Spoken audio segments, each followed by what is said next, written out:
get you back inside your head before the summer ends and spread a little love. Just for a little fun, I'll make you come back to me before the rise of every sun. Baby, it's meant to be, I know you got a man, but he don't understand. You're gonna be a heartbreaker, you're such a love taker.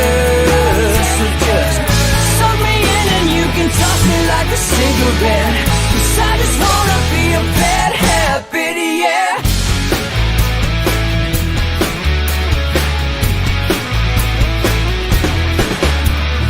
Rhythm in our love, it's impressive, excessive. You can't make this stuff up. My chest beats, it's restless, wakes the neighbors up above. Yeah, baby, come and show me love. Baby, come and show me love, because you're gonna be a heartbreaker, you're such a love taker.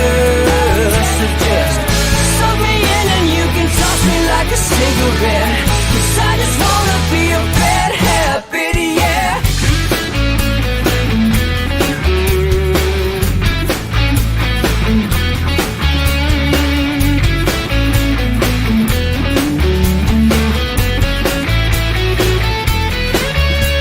We can get on a plane and take a one-way ride, steal us away to find a place we can hide. It wouldn't take much to disappear for a night, just to give in to the need and leave it all behind. 'Cause I know that you know that I know that you want me. You told me, now show me, come blow me away. 'Cause I know that you know that I know that you want me. You told me, now show me, come blow me away. You're gonna be a heartbreaker,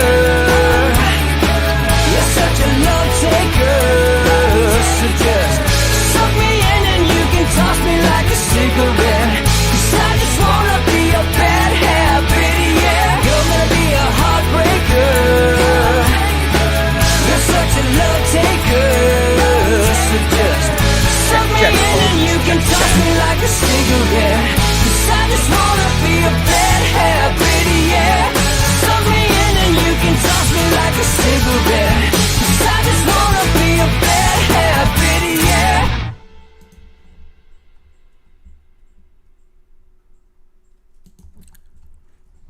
And welcome to Inside the Numbers with the People's Pundit. I'm your host, Rich Baris, the People's Pundit. I take 2 days off, America, and the world falls apart. I took a Friday and a Monday, and the coastal pipeline's down. The Middle East peace process is completely broken down. Hamas and Israel are bombing each other. The jobs numbers are abysmal. The consumer price index has shot up a 40-year high. All this is gone. I mean, I really didn't even know where to start here or to end, you know. But I take 2 freaking days off, and the world is coming apart. You know, maybe I'm being a little bit hard on myself. It's not because I took 2 days off. It's because we denied a duly elected president who was doing a good job his right to govern, and allowed China and corporate America to replace him with a senile idiot who is surrounded with a bunch of spoiled, rotten, silver spoon brats who are radical and take temper tantrums on the daily. And I don't know what else we would expect from this other than what we are seeing right now. So that is my my objective opinion. Yeah. That is my A/B test. All right, I'm not even trying to, I'm not even trying to Trump stomp here. It's just an objective observation. A, B. A versus B. Now he doesn't even have that stupid little talking point. Well, we have the best jobs numbers and the best administration to have the strongest job numbers ever. That's only because you had you came after the strongest administration to have the strongest tail ever. I think it's important, and we're going to go over a couple of them, to note. Because these people just, they cannot tell the truth. All of these indicators either stabilized, rebounded, or exceeded their prior pandemic shutdown levels before Joe Biden assumed the oath of office, took the oath of office. Let me explain that again in layman's terms. With the exception of a few indicators, which I always, I'm obsessed with the insured unemployment rate. I didn't like the jobless claims numbers, but that wasn't really Trump. That was stupid legislation that paid people to stay home more than it did to go back to work. And we see it in the JOLTS report earlier this week. We hit a series high in job openings, but hires didn't change. Why is that? Because there are jobs people aren't filling. Because they're being paid to stay home. Like any thinking person with half a brain would know was going to happen. By the way, Chef Andrew Gruel, they trashed him over this. Trashed him over. Of course he was telling the truth. The pool people we just had come out. They can't get anybody. One of the employees complaining her daughter won't go back to work. Of course this was going to happen. Wages stunted already. Boy, that beat our expectations. Even before, what we did was analyze what his tax plan would do. He didn't even get the tax plan yet. And already he managed to stunt wage growth. And whatever 0.8 of a percentage point we saw in April was completely erased by inflation. Folks, this was 8 months ago in the Middle East. And remember this, John Kerry was running around telling everybody who would listen in the Palestinian Authority, just wait out Donald Trump. Yes, everybody around you are making peace deals, but you don't have to, just wait him out. Because we're going to get rid of him. This was 8 months ago. 8 months ago. And now the rockets are flying. And these idiots, of course, conflict helps Benjamin Netanyahu. There's just no doubt about it.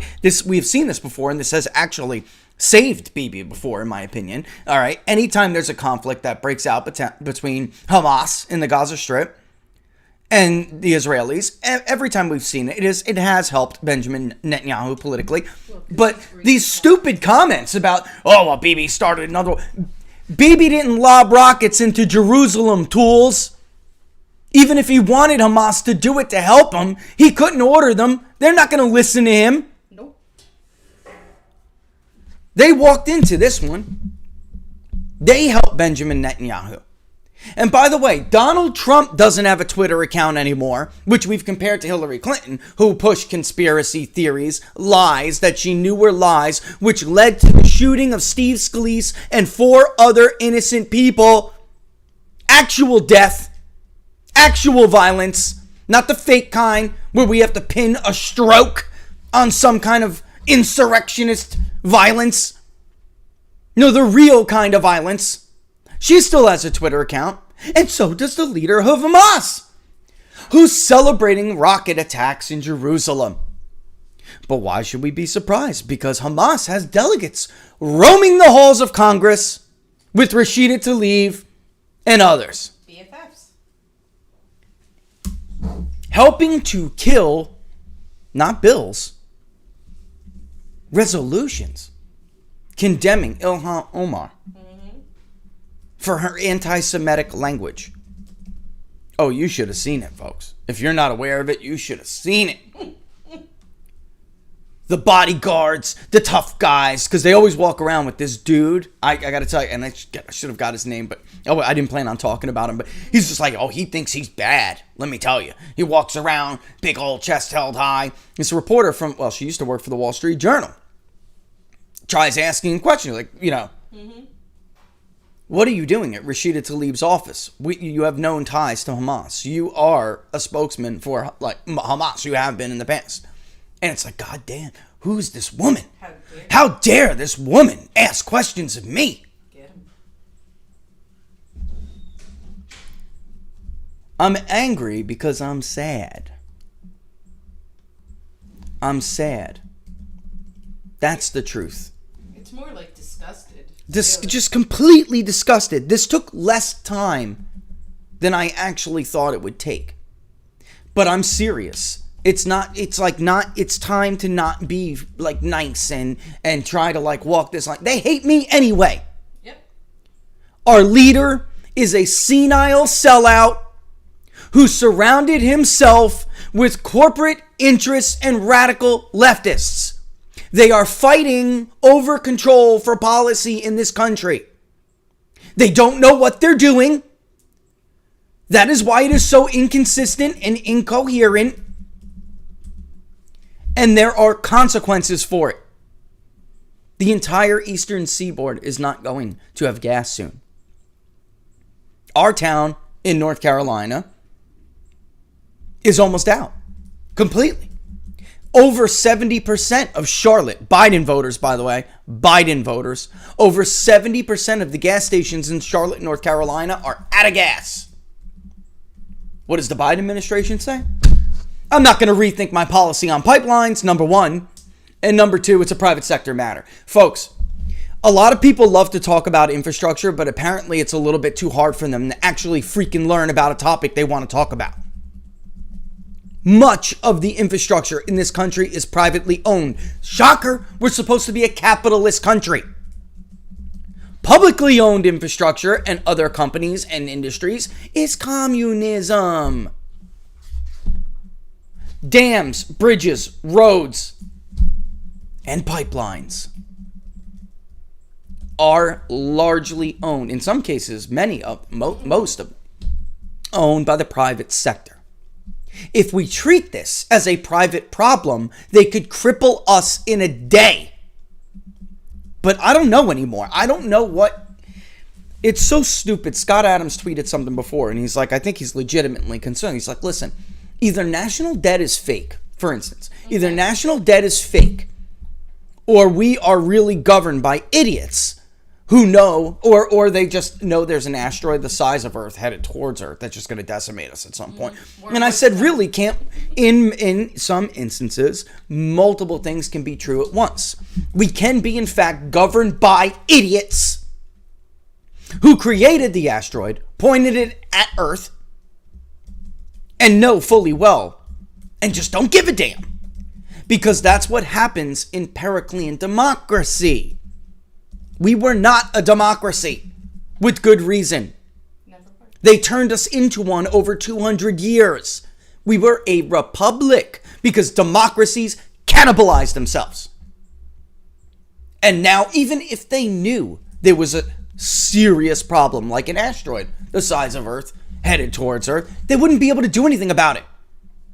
They're too busy eating each other for their own self-interests, which is what democracy does. And on this other issue, I just see the same thing everywhere.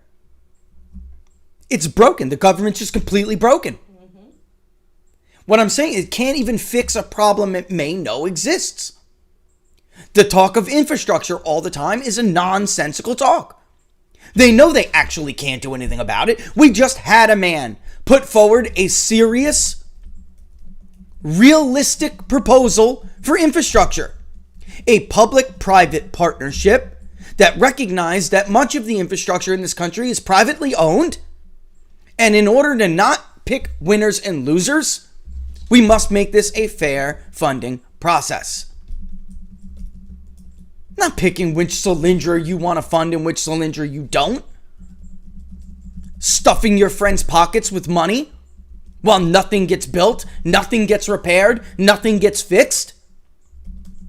So we have this crisis with this pipeline, and I'm looking for a silver lining. The very least, maybe it will bring forth serious discussion over infrastructure. Maybe now you realize critical infrastructure is not always government owned. And if it was, we would be a socialist or communist society, unless that's what you want.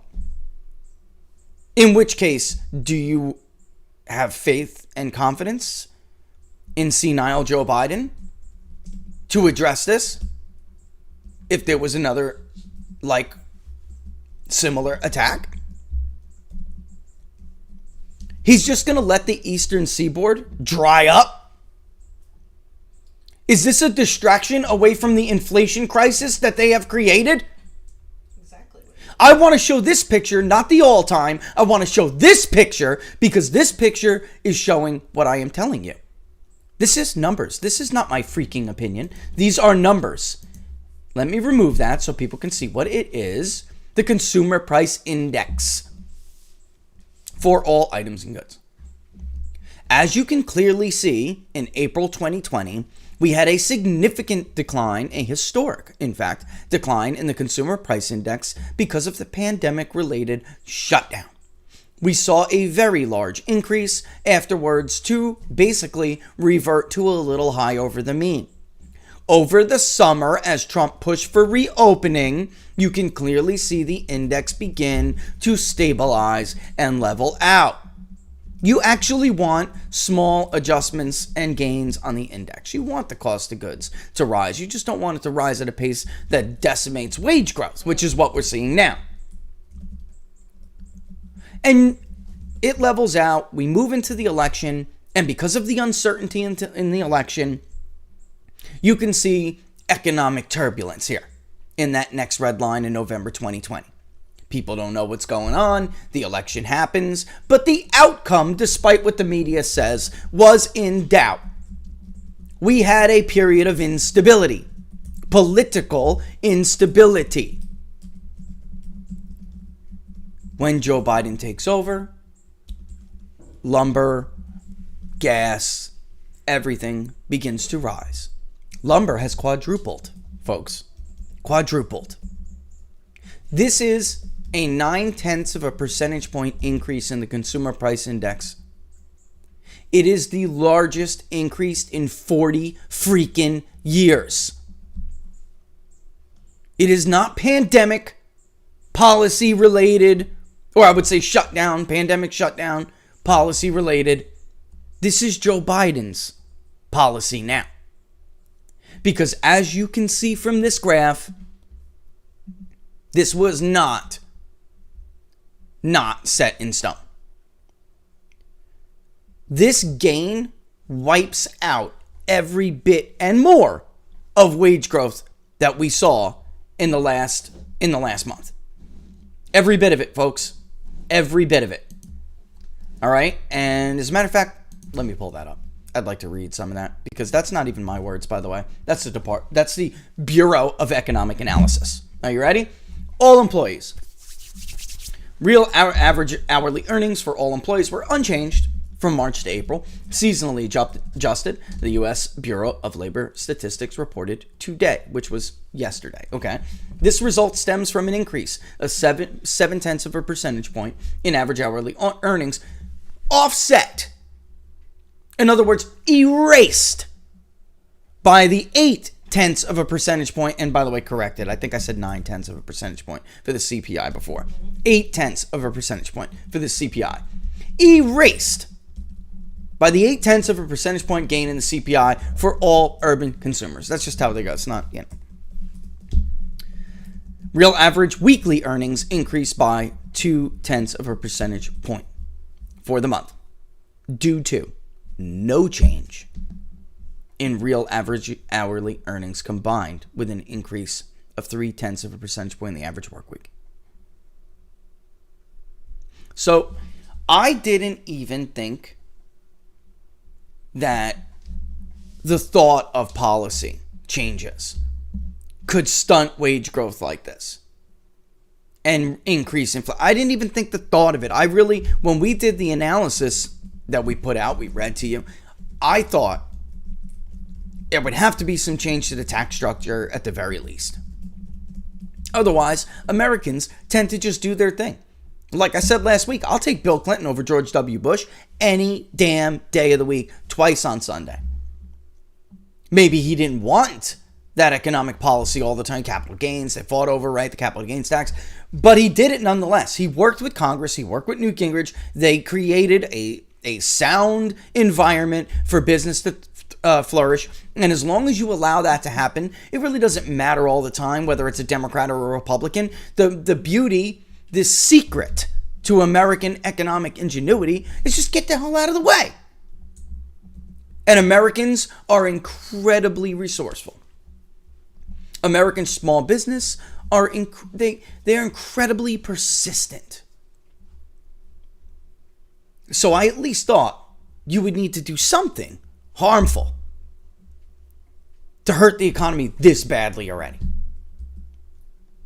And our estimate was a decline of about a third of what we had seen in current wage growth under Donald Trump.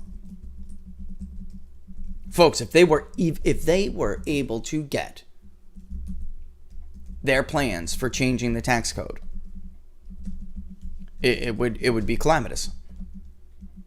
Apparently. Yeah. And I always find it amazing, before we get into more, because I want to talk about more jobs numbers, I always find it amazing how Americans will tell you before, the so-called experts come out and give you the bad news. Americans already know. They already know.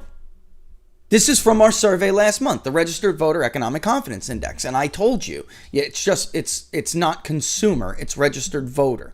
But the methodology mirrors the Consumer Confidence Index by the Conference Board, which is conducted by Nielsen Analytics. The methodology mirrors it. And I did that on purpose because I wanted a better gauge to predict voting behavior. Consumers, but they may not all vote. And it was bad. And I had a hard time believing that the difference between registered voters and all adults would be that different. And if you looked at this by historical standards, 1985 equals 100, just like the Conference Board, this was a horrible result.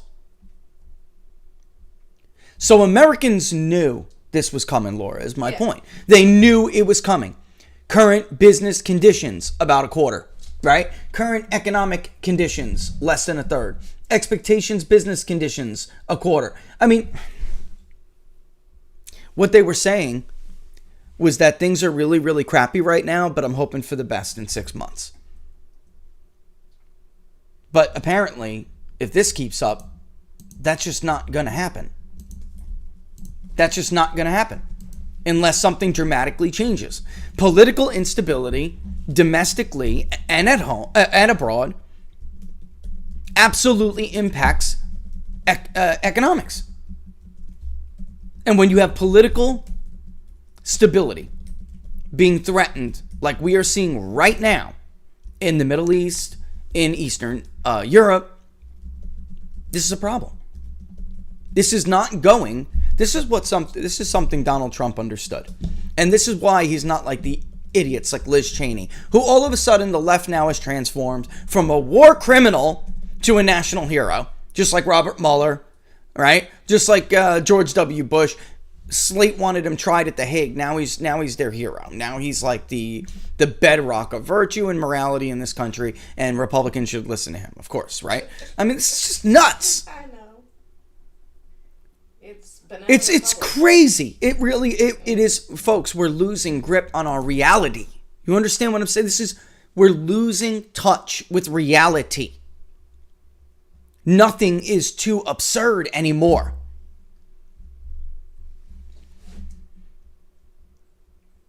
Look, I know somebody had asked about the April jobs report on the 7th of May. All right. It's crappy. It's garbage because we weren't around to talk about it. It's garbage. Let me answer this real brief for you. 266,000 it was decent before the pandemic, but a little bit shy of keeping pace with population growth. And it's not even just that, because the number of jobs under Donald Trump wasn't always as impressive as the kind of jobs that were being created. That was what was really impressive with the Trump economy. It was moving back to a goods producing economy. Why is that important? Because you need it to be strong, to be a strong nation. You can't just provide services. How do you build tanks providing services? How do you create things providing services? How do you build infrastructure providing services? A liberal arts degree cannot win you a war. Tell him, babe. I mean, this is like ridiculous. Unemployment was little change. That's how they say that. when it is when it's a Democrat, it's little changed, right? So it's not flat. It's not that it actually increased a little bit. No, it's little changed.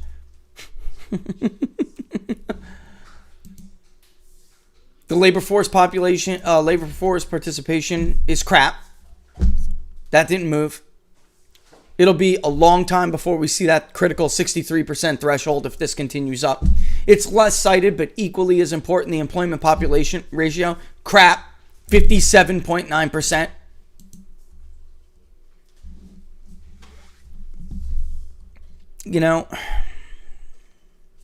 I always say this, but it's true. I love numbers, but it does take the humanity out of it, and you forget that sometimes those are people. When the Census Bureau, like they followed up with last week, releases a report about how many single mothers cannot re-enter the labor force, those are people. They were fine working before. They didn't ask to be forced home and then to be stuck at home. Granted, a lot of people are taking advantage of this. But I refuse to believe, because you know why? Because somebody like a Donald Trump does come along. And he says, I don't believe that about America. I don't believe what Mitt Romney thinks is true. I don't believe what Barack Obama thinks is true. You're always going to have your just crappy elements of society. Lazy degenerates who do nothing, who produce nothing, who offer nothing. But I don't believe that Romney and Obama are right. I believe the vast majority of people want dignity and the integrity that comes along with work. And if you give them that opportunity, they will take it. They weren't begging to be given a check to stay and sit on their butts. Not them, not these people. The Jeffrey pull on your Tubans wanted to sit home in their boxers in front of Zoom calls all day. By the way, don't miss the Zoom meetup on peoplespundit.locals.com. peoplespundit.locals.com. We're doing the Zoom meetup tomorrow at the same time we do the show, 11 a.m. Eastern Standard Time. You get the link soon, all right? Don't miss it. Disclaimer, Rich will be fully dressed. And I will be dressed, all right? And I will have pants on. These are the people that did this to us. That is the class of people that did this to us. And they don't have to suffer. Many of these people are recession proof until Scott's asteroid hits. Anyway, I do believe they're living with a false sense of security. Yes. But the immediate consequences that come from their degenerate, fear-induced actions don't hurt them immediately. It hurts the 3.5 million mothers the census is talking about. It hurts the people who saw their wage growth erased by inflation last month. It hurts the small business owners who had to report a series high for the JOLTS report because nobody wanted to go back to their restaurant like Chef Andrew said was happening and was going to happen. And it's freaking sad. It's sad. Small business optimism index. Forgot about that. Now below 100. Again. Somebody said that it feels like pre-French Revolution vibes. Listen, this is something I wanted, because a lot of people are like, I'm glad that you said that actually, because a lot of people are actually really discouraged. All right, folks. The banning of free speech, which is what it is. These are free speech bans. These are free speech bans. When I get removed from a social media platform for doing nothing but reading legitimate, impossible to debunk records that I had questions over, that American people had questions over, when they ban my wife who books me on media appearances, when they ban countless others. This is censorship and the banning of free speech, which is why you should sign up for peoplespundit.locals.com, because that is where we're going. peoplespundit.locals.com, where they will not ban free speech. It's the only way, because this is... Anyway, when they ban free speech, when they militarize the Capitol, when they can't even get... These are not the actions. When they persecute their political enemies, historically, these are not the actions of stable, confident, credible, legitimate governments and halls of power. Those are the actions of scared, illegitimate government, halls of power, whatever you want to call them. Because they've merged. It's hard to come up with a name. That's why we call them the construct, right? Because now they've merged. There is no difference between the Democratic Party and the media. There is no difference between Washington, D.C. and Silicon Valley. There really isn't. They're all the same entity. They're all the same hive. And they wouldn't be behaving like this if they were confident. They're behaving like Robespierre. For somebody who wants to cite the French Revolution. These are digital guillotines that they are rolling out in their modern era reign of terror. Yep. There you go. Joe Biden, Jack, Mark, they're not acting like confident leaders at, the spear of a movement. They're acting like defunct, illegitimate, time is up Robespierres. Lopping off of heads everywhere they sit. You know what happened to Robespierre? Yeah. He created he created an environment for his own demise. Which I would point out to some of you who cheer all of this on. Because you think it's going to give you a W. It's not going to give you a W. You'll end up like Robespierre too. You create the conditions for it. McDonald's, Krispy Kreme, they're coming for you anyway, idiots. They're going to stick that minimum wage right up your... So you better keep building kiosks. The ridiculousness of being lectured to, or lectured at, by the fatty makers of our society. When America was hit as hard as it was hit because we're unhealthy. I know we're not allowed to talk about this. We're fat. We're obese. The vast majority of COVID deaths in this country were obese. We're fatties, man. Fatty too fatty. And don't get me wrong. I am a red meat eating, barbecuing American, just like the rest of them. But those aren't really, and I like donuts. But those aren't real donuts. Those are both McDonald's and Krispy Kreme. Create subpar products that taste really good because they're filled with crap, right? Yes. And I don't even like McDonald's, as you know.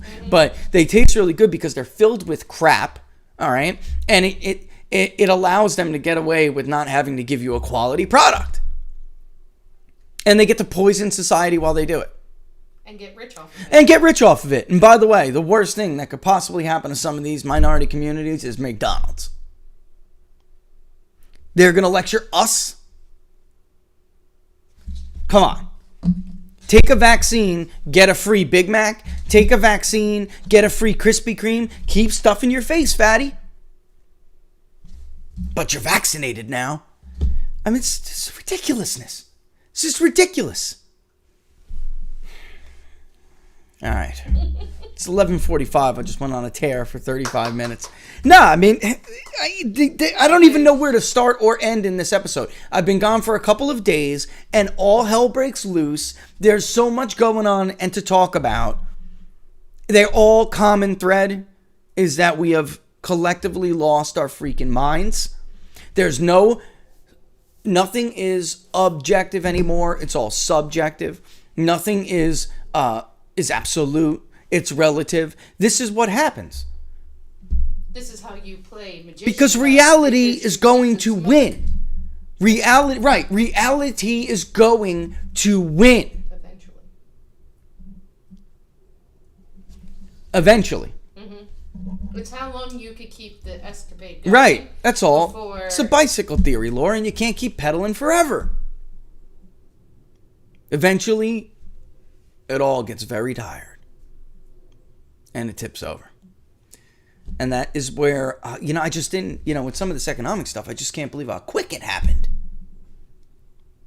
How quickly. This guy comes in town, well, I got the most jobs created by any president in the first couple months. Because you were lucky enough to follow back-to-back records. You literally rode on Donald Trump's shoulders for a few months before it all came down. That's what happened here. People got too complacent underneath him because he was making so much. Yeah, and I mean, he hurt himself. No, that too. He hurt himself. We went on and on about the seasick voter, right? And about, versus, Americans probably were not ready for the change that they asked for in 2016. But, he could have made it a little easier on them. He was a tough guy to live with. But you cannot deny his results. No. One of the biggest ripoffs that the American people had to deal with during this campaign was the Presidential Election Commission, Debate Commission, taking away the second debate. What did they do, folks? They used COVID as a fraud again to take away the second debate. A scheduling conflict, COVID, nonsense.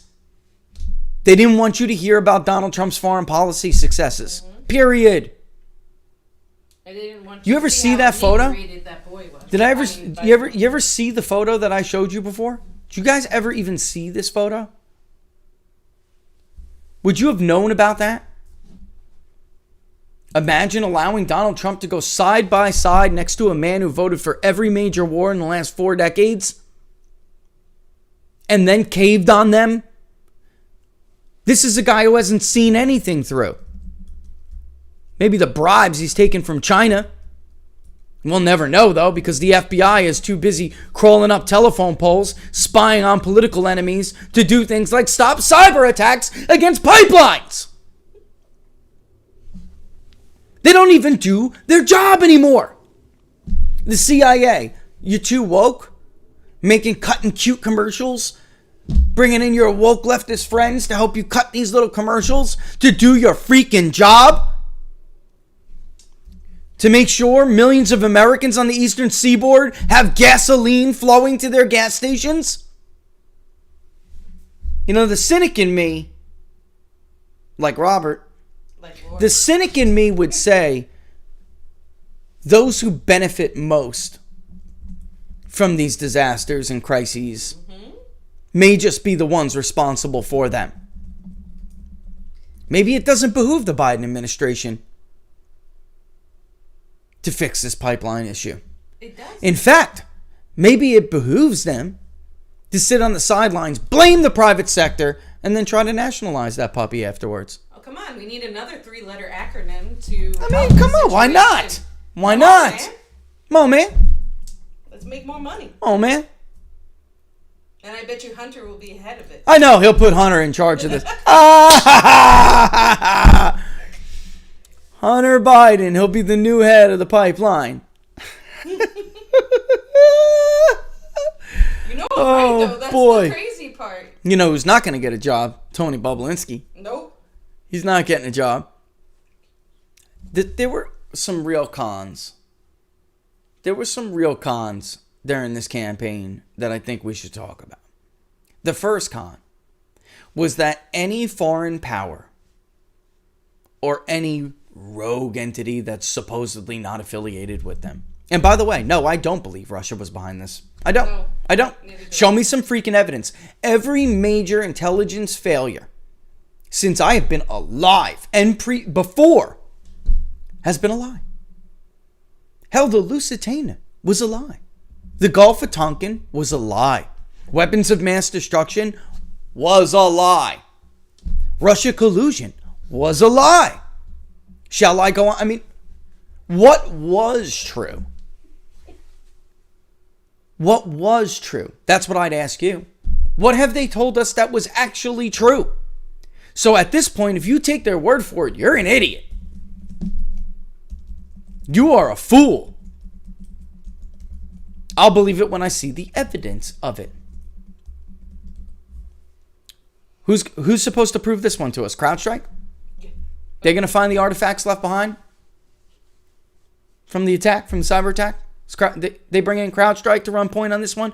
They take a bunch of screenshots. Is that what the Chinese did? The Russians did? They take screenshots to supplement for actual downloadable data? It's the hell out of here. How many more lies do you have to be told before you just wise up? So no, I don't believe it was Russia. I'll believe it when I see it. Could it have been? Of course it could have been. Prove it to me. But prove it to me. Mm-hmm. At this point, you're liars and failures, and I don't believe a damn word that comes out of any of your mouths. You know who I'd like to interview, honestly? Oh boy, here we go. Who? You know who? John Brennan? No, Jim Big Clapper? Bear Man. They never come on.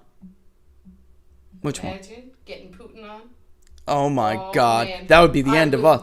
This Putin, you know it. No, but you I would know love to be like, how does it feel to have I bet you Todd everything could that get goes Putin. wrong on the country, you getting blamed? I bet for you it? Todd could get Putin, not for us, but for himself. for some. You know, and I would interview Vladimir. Well, Putin. Why not? There's nothing wrong with interviewing a person. I'm not really an interviewer. That's not my gig, you know. But But you're good at but I would do it. Mhm. I would do it. I mean, you see how that man laughed and snickered and joked every time he was asked about Russia collusion?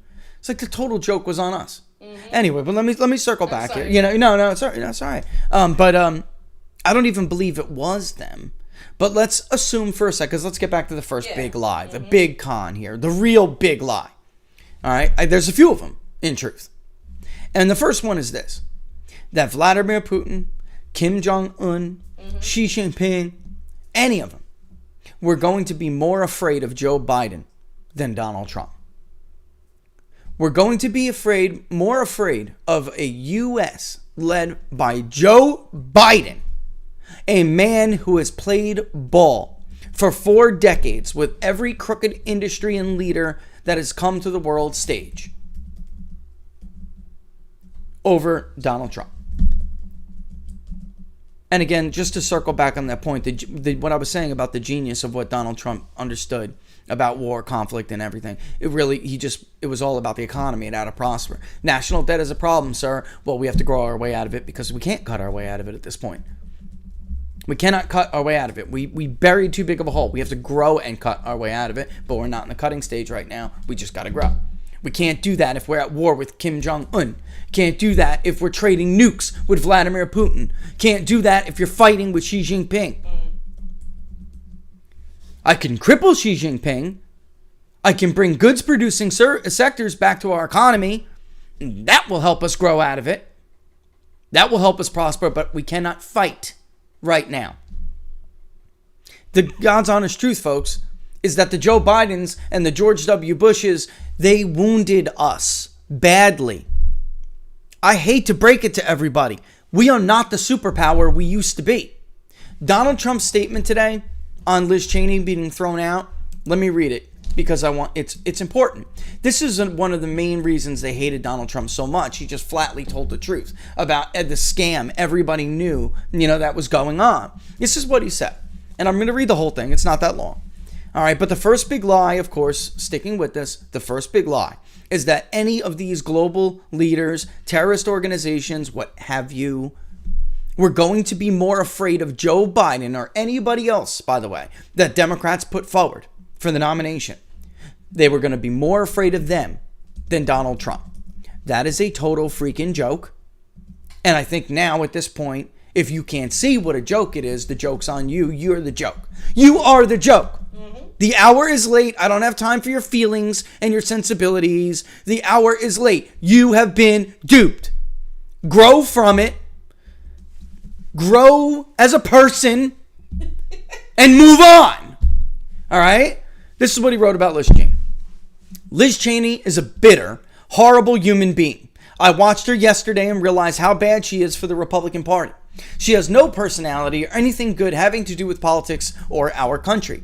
She is a talking point for Democrats, whether that means the border, the gas lines, inflation, or destroying our economy. Where is Liz Cheney right now? She's so worried about Donald Trump. Where is Liz Cheney on everything I just spoke about for the last 45 minutes? She doesn't give a rat's a darn about any of this that has to do with your problems or you or the strength of the nation. She doesn't care about any of that. She is a warmonger whose family stupidly pushed us into the never-ending Middle East disaster, draining our wealth and depleting our great military. The worst decision in our country's history. I look forward to her soon. I look forward to soon watching her as a paid contributor on CNN or MSNBC. And you damn well know that's where she's going to end up. Because she will be defeated. It's looking very bad for her in Wyoming. That's what she was doing. That's where she is. She's gone. She's done. As long as Republicans, and I'm saying Republicans, because the 100 Republicans who signed that letter, along with in support of Liz Cheney, they're the last 100 Republicans who don't like Donald Trump. You have lost. You're not getting this party back. You want to start another party? Knock yourself out. Better yet, just be a Democrat. Because we all know that's where you came from anyway. The Bill Cristols, your daddy Bill was a commie. You are a left-wing statist and always have been. You just thought Jimmy Carter was too weak on foreign policy, so you ended up riding Reagan's coattails. I could have said something much worse than that, but that's what you've been. You've been on your knees at Ronald Reagan for decades. You're a fake. George Will, you're a fake. Max Boot, you're a fake. Get him. You're all fakes. You're not conservative. There's nothing conservative about you. Anyway, the important statement here, she is a warmonger whose family stupidly pushed us into the never-ending Middle East disaster, draining our wealth and depleting our great military. Folks, again, it's time to come clean with yourself here. It's time we all come clean with ourselves. George W. Bush and all of those who went along with him greatly weakened us. Honestly, ask yourself if you think we can take China right now. They have the carrier killer. It's over. The way we project power across water is the aircraft carrier fleet. That's it. It used to be we were it. Russia has one. It's old. It's rotten. It's run down. They are a waning superpower. That's why Putin, his politics are smart. His foreign policy is smart. If you can't get stronger, the best thing that you can do, because how international politics work, power is relative. So the best thing you can do is let your enemy kill themselves, weaken themselves. If you can't get stronger, you sure as hell can help your enemy get weaker. And that is what we did. We walked right into it. We walked right into it. We walked right into it. We even opened the door. I mean, it's just unbelievable. Well, we didn't. Do you understand? Until George W. Bush, we actually lived within our means. It's unthinkable now. How could you balance a budget? Going back to what Scott Adams tweeted about the debt. It's unthinkable now. Until this disaster of a president, this country balanced its budget. It lived by its means. Yes, we had a debt. We didn't have a horrible debt. Obama came and we had all the talking points from Sean Hannity and everybody else that Barack Obama added more national debt than everybody from George Washington to George W. Bush. I got news for you, Sean. He inherited a chunk of that debt from Bush. It just didn't get put onto the books until he was president. So a lot of that criticism of Obama was unfair. You can't blame Obama for playing a great hand that you dealt him. You want to blame someone, blame yourself. Who cheerleaded for a war that was unjust and unneeded? You want to cry about Iran now? Did you support the Iraq war?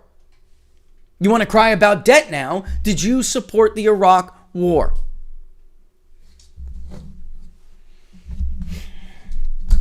This is, I mean, it's really coming time. We have to come to grips with this.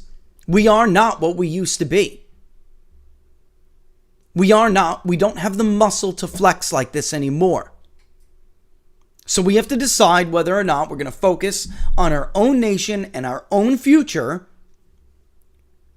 And I don't mean in our own individual interests, because we are in that Periclean stage where we're cannibalizing ourselves. We have to look out for everyone's the collective good, right? It's like the left's mantra. Yep. They just hate the idea of a nation. So when they say collective good, they don't think of it like that. And that is 100% intentional. 100% intentional, this attack on nationhood. Mm-hmm. Because all of the 20th century communist thinkers understood that nationalism was their worst enemy. Hence the fear of gathering. They look back at World War II and even Walt's. Mm-hmm. Great book. Man, the State, War. By the way, that's the kind of stuff we're going to be doing on these Zoom calls. Mm-hmm. All right. We'll talk about the 3 images Walt's talked about. That was a fantastic, and I'm not a defensive realist, but what a brilliant work of art, and intellectual work of art. It's dense, but it's worth it. And the man wrote it when he was like young. Mm-hmm. And his wife helped him from scratch because he was like a genius, and I would say a security studies genius. I mean, he was he's brilliant. Yeah. And he had all these crazy notes. He would like throw. His wife was his organizer. So basically, it was his thesis. Sound familiar? Well, I don't want to put myself on a stage with somebody like, well, he's incredible. But but basically, he took what was his thesis in college that his wife helped him with and put that into the book, Man, the State, and War. And the bottom line is, even he identified it, not from a left-wing point of view. He just had to say, it's important to know that, the idea, or at least until communists maybe one day will get their way. But right now, the idea of this collective good through the UN or anything, it's not going to work. It's just not going to work. It never did work. Doesn't work. Maybe one day they'll get their one world global government. But for right now, nationalism is stronger than ideology, or at least it was. And that is what the left seeks to change. And even Narn and all of them agreed on that. In fact, he even cites Narn and others in that book. And then builds on his own. But the idea that it would be this collective good, it was a bit of a joke to them because they're realists. Well, the left is always talking about the collective good. They just don't care when it has to do with the nation itself. It's in our collective interest to get a grip on the national debt. Oh my God, no. Because it has really nothing to do with whether or not they're helping the poor or they're doing... That's got a load of crap. If they ever did try to get back to a balanced budget, the first things to be chopped are their benefactors. Yep. They're pork, what we used to call back in the day pork. And Republicans want to pretend like they outlawed pork, but that's a load of junk. There's other ways to get it, and their pet projects are there. They'd be the first. So that will, that's the problem with pure democracy. And that's why it was never supposed to be like this. Because you can't do the Senate, the greatest deliberative body in the world, can't truly deliberate when it's under such rent-seeking pressure the way it is.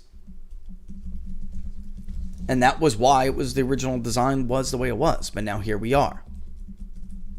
The military was decimated. George W. Bush attempted to go to war on the second part of Trump's statement. George W. Bush attempted to go to war with a military that was still outfitted for the Gulf War. Mm-hmm. Because Donnie needed his conventional war. So the Cheney's friends, all those people, they got filthy rich while America bled. Bled its treasure, bled its young men. And this is the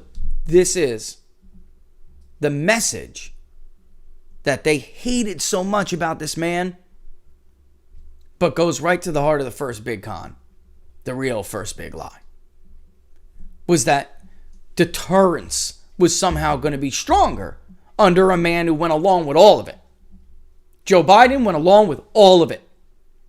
And then worse, in fact worse, and at least this I'll give credit to the George W. Bushes. Once you send boys and men into combat, into a conflict, you stand behind that decision and you don't abandon them. But Joe Biden couldn't even do that. Joe Biden voted to send those boys over there ill-equipped and completely unprepared for what was going to come. It's suicide. It wasn't the Gulf War. It wasn't conventional warfare. He sent them in there unprepared, ill-equipped, and then abandoned them because he's a political coward when things didn't go well. And not only that, but gave those that, even when they had the opportunity to defend themselves, to be afraid to defend themselves. Oh, that's even worse. Talking about the difference in the military code of conduct. That's even, that's a whole other, but you're right. A new ballgame. That's a whole other ballgame, but you're right. But what I'm talking about is not just the surge. Yeah, what predated the surge was a debate over literally just funding supplies. Gear, man. This is out of date. We need more of this. We more T, whatever. More T's this, more M's this. Things were old. They were obsolete. Gear was abysmal. And it wasn't only Democrats, but it was largely Democrats who decided it was a great political issue for the midterms in 2006. And they decided to abandon our boys for politics because the war was getting unpopular. Joe Biden, being the coward that he is, licking his finger, putting it in the air, seeing which way the wind blows, he went along with it too. I'll at least give credit to George W. Bush for fighting for the surge, which he had to use. He expended all of his re-election capital on. And how'd that go? He winds up almost single-handedly destroying the Republican Party. Democrats capitalize from it politically anyway. We get Barack Obama and Joe Biden.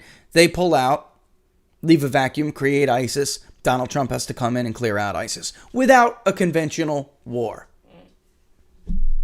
Talk about scams of all scams. Islamic terrorism never had to be fought with a conventional force. Never. In fact, cannot be fought with a conventional force. We created Iraq. Iraq never had to have. They'd still be counterbalancing Iran right now. Not only that, in all likelihood. but we give them incentive. We are the main talking Of course. for them. Laura, Al-Qaeda means the base. Their main problem with us was the occupation of the Holy Land, Saudi Arabia, and right. That was the main problem. So what do these brilliant geniuses think is best? Occupy another large territory in the Middle East. Does that make sense? This is how dumb. This is how dumb these people are, and I think you should never put past them how stupid they just may be. Right? Don't put anything beneath them, is what I'm saying. Right? So these are our leaders. They must know. Do not ever assume that they know better. Just because they're in that position. These are not smart people. They're devious, downright diabolical, and they have the entire system on their side. But that's a handicap. It's not for intelligence. They didn't get to where they were because of intelligence. We're dealing with like I said, Joe Biden is surrounded by a generation of silver spoon radicals who didn't get to where they are on merit. They got to where they are on station. We have exactly what Thomas Jefferson didn't want us to have, an artificial aristocracy. All right, so with that, when we come back from the break, we'll talk about the second biggest lie. The first biggest lie was that any national leader, terrorist organization, whatever, entity of any kind, nation-state actor, or any kind of non-nation-state actor was ever going to be more afraid of Joe Biden or the United States overall, led by Joe Biden, more than they would have been afraid of Donald Trump or United States under Donald Trump. And by the way, while I'm on break, we'll come back and talk about the second biggest lie. While I'm on break, remember John Kerry ran all over the place while you listen to the rockets fall in Gaza right now. And you listen to the, media cry and flip out over, the casualties. Remember John Kerry ran all over the place telling Mahmoud Abbas and the rest of them not to deal with Donald Trump, even though there were elements in the PA that wanted to come to the table.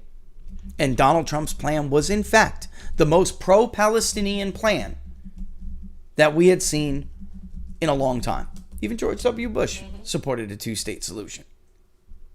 No, John Kerry catered to the Israeli has no right to exist wing of the Palestinian Authority. And this is where we are now.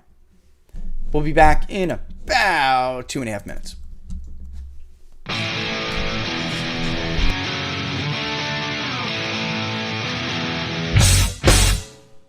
How much you wanna bet that I can get you back inside your head before the summer ends and spread a little love.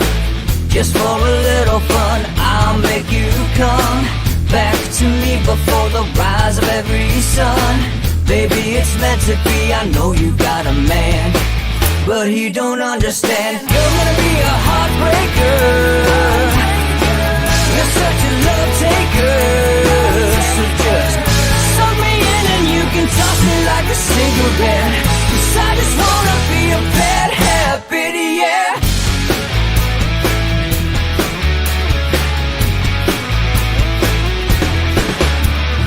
Rhythm in our love, it's impressive, excessive. You can't make this stuff up. My chest beats, it's restless, wakes the neighbors up above. Yeah, baby, come and show me love. Baby, come and show me love, because you're gonna be a heartbreaker. You're such a love taker. So just suck me in and you can toss me like a cigarette, 'cause I just wanna be a bad habit, yeah.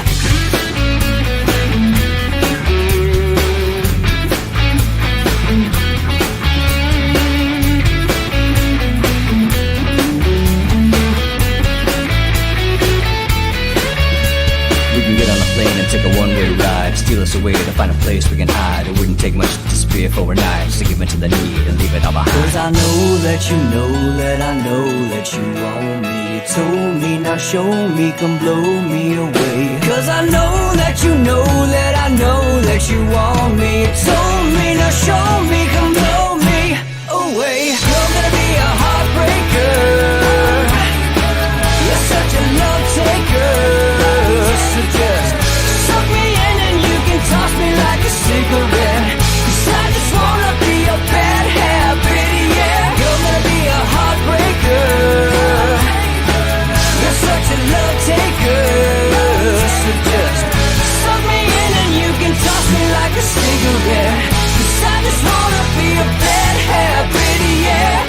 Suck me in and you can toss me like a cigarette, 'cause I just wanna be a bad habit, yeah.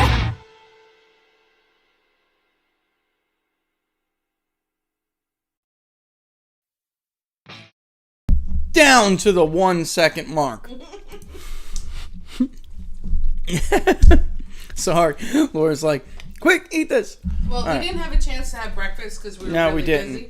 No, we didn't. But that's all right. It is what it is. All right. So check this out, guys. All right. So with that, yeah, there's no doubt. I was looking at some messages. There's no doubt. I am completely throttled on Twitter. If you can't see me, you will have to go to my timeline. I mean, people who have 170 plus thousand followers, do not have a problem getting their stuff out. We have been, targeted. That's it. We're put under the gun. So it is what it is. And that's why we have chosen, really, to make radical changes over here. So just to give people the idea, most of our stuff will be on locals.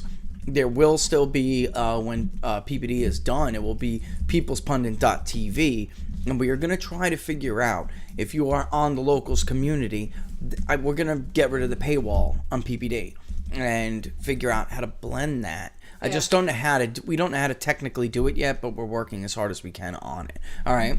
Oh, so with that, You're watching Inside the Numbers with the People's Pundit. I'm your host, Rich Baris, the People's Pundit. You can follow me on Twitter, where I am completely throttled at Peoples_Pundit. But definitely, if you want to support the show, support what we do, sign up at peoplespundit.locals.com. And of course, the Public Polling Project. We're in what is it, May 12th right now. If we move into the summer without getting another one, it's going to be difficult. I'm just telling you guys that. All right, it will be difficult until about Labor Day. People do their thing in the summer, and response bias is already horrible as it is. So we would very much like to try to get another one in there. What Are the Odds does raise a lot of money for the Public Polling Project, and we missed What Are the Odds totally on me on Monday, not on Robert, on me. And we'll try to sneak one in. At least maybe we can get one. Robert and I were talking by the end of this week. Because that would be great, even if it's a shorter show, just to impress upon the idea. Now would be the time to take Joe Biden's approval rating. Yeah. You want to know where Joe Biden stands right now? Well, we're the ones to do it. We'll give it to you where it's at. He's ranged from 48 to 54 in our polling so far. The last one was 54. I'm willing to bet now is not 54. All right, but we wouldn't know for sure unless we do it. And I was debating whether to do a smaller one, but we were talking. It's already May 12th. It's already May 12th. So that would be like 2 polls in 2 weeks. We were kind of hoping to do this before not June 21st. I'm not talking about the solstice here. Yeah. I'm talking about June comes. It's summer for people. Kids are out at the end of May in a lot of schools, right? Even in Florida, right? Our kids are out in May, right? May 25th. And then here too, or right. So it's the end of May. Parents, Americans, they're going to start getting in their summer groove, and that will be difficult. I'm not saying we can't. I'm just saying it will be difficult. All right. And there are certain kinds of Americans who like to tune out stuff in these seasonal periods, and that just makes it all the more difficult. All right. Support the Public Polling Project if you can. The link is in the YouTube description. All right. So with that, let's move on to the second biggest con of this election cycle, this last past election cycle, which is that a man who was tossed off of Obama's swine flu task force, which he was, for making stupid statements that panicked the public, all right, and just being incompetent. They missed the vaccine deadline. They didn't have Donald Trump to put a vaccine infrastructure in before they came in, so they missed their 100 million dose deadline for the swine flu, which was a 6-month deadline. They got about 11% of that, I think, or 13% of that. So Barack Obama essentially, nicely fired Joe Biden from the swine flu task force, and he was replaced by public health officials, right? And the con here is that guy, who couldn't even spearhead a task force for the swine flu, was going to somehow do better at managing a pandemic than the man who already had been leading the pandemic effort for months. And on our polling in the battleground states nationally before this election, it was very clear. Most states did trust Joe Biden more on the coronavirus. Nationally, a lot more. And if coronavirus was your number one voting issue, then you voted for Joe Biden by a larger margin than anyone else who said another number one issue, whether it be immigration, the economy, whatever. And that's in general. Now, Florida trusted Donald Trump to handle the coronavirus more.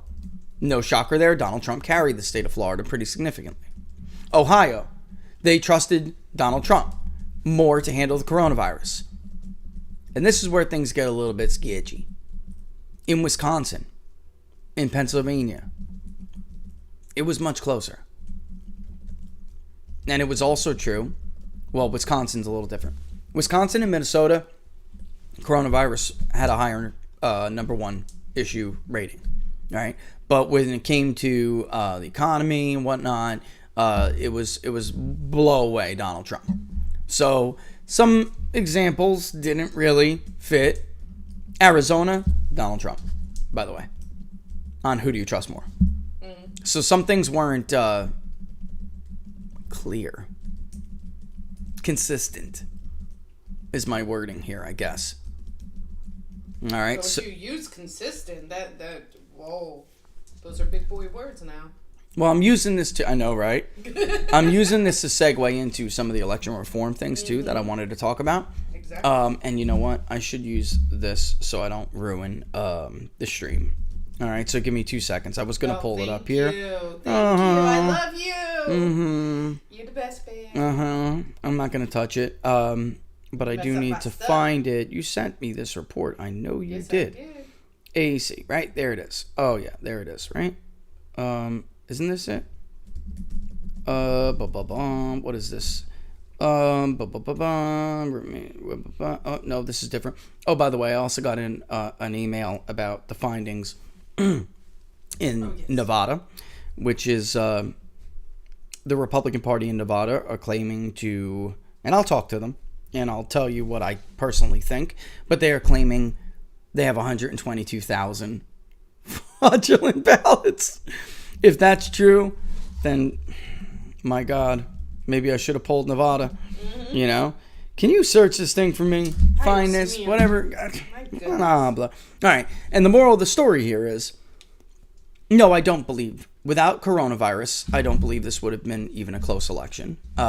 Frankly, I think it would have been a landslide for the incumbent president. And I'm basing that on my own polling. I'm basing that on predictive indicators that actually are predictive, more so than polling. And I'm basing that on my gut. Really. You're talking about the integrity. Yes. And in the wake of this, we talked a lot about election reform, right? But it's important to know that election reform bills aren't only to preserve integrity. In fact, the vast majority of them are not. All right, but what is passed and what hasn't is what is important. This is from the Look Ahead America, Hat Tip Matt Brainerd's organization. If you're on my locals community, I already sent you this report, so maybe you have it to follow along. But I think this is important we talk about this, all right? Because without the con, we wouldn't have gotten this. We wouldn't have gotten where we're at now. Yeah. Joe Biden would not be president without the con. And without the con, we wouldn't have this issue right now. And we've been getting a lot of calls from a lot of different people about election reform. How do we do it? What would it look like? What would our state support? Can you run a poll for us? What would our state support? What would they not support? What do people feel about this, that, the other thing? And then what do you think would preserve integrity and what wouldn't? This is from Look Ahead America. We don't look at this. And I was actually surprised because, of course, we're only getting called from people who want to improve the integrity of the process. We are not getting calls from people who want to expand vote by mail, all right? So Matt's organization did this, and I found this fascinating, all right? So I'm just going to read right from it. Based on the data analyzed, Look Ahead America uncovered that Democrats have introduced 706 election-related legislation items. This comes out to their having introduced almost exactly 75% more election-related items than Republicans, who have introduced only 403 pieces of legislation thus far.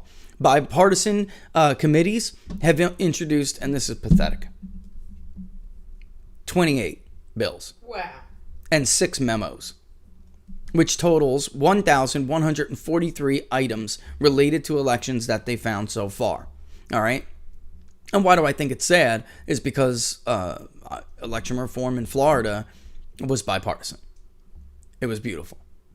Everybody understood you can't have ballots arrive in 48 hours after the process. There is no good reason for it, and it arises suspicion.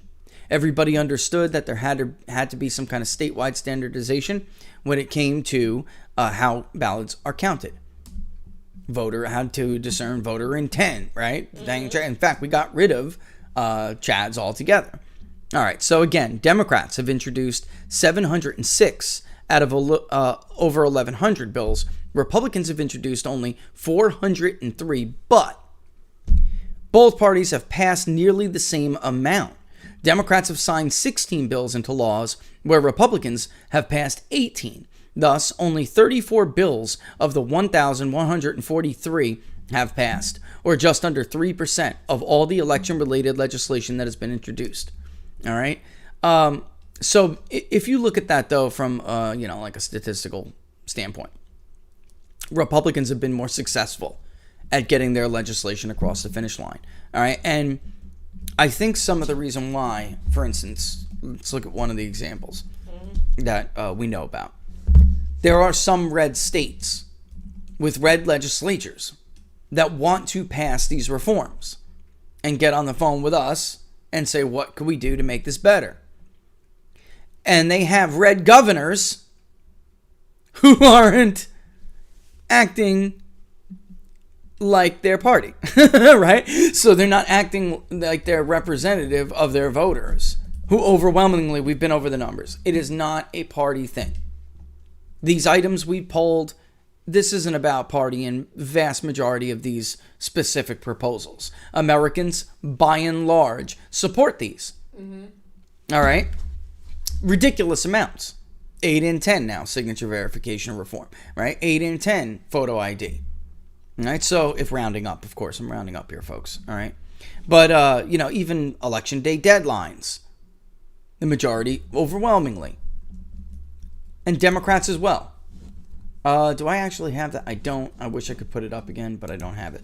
All right. So in any event, what that means with what we've seen so far is that across all 50 states, Democrats have a little over 0.2 of a percentage point average for passing, while Republicans have a little over 4. All right. So, Republicans are doing better getting their bills through. But here's something to keep in mind. Our team reviewed the number of bills introduced by topic. And as evident in the following breakdown, the 303 absentee voting bills accounted for more than 1 in every 4 election-related bills overall, and more than the next 6 top-ranked topics combined, which is, if we give them all, it's absentee voting's number 1. After that is criminal disenfranchisement. So in other words, fraud, right? Same-day registration, which is favorable to Democrats.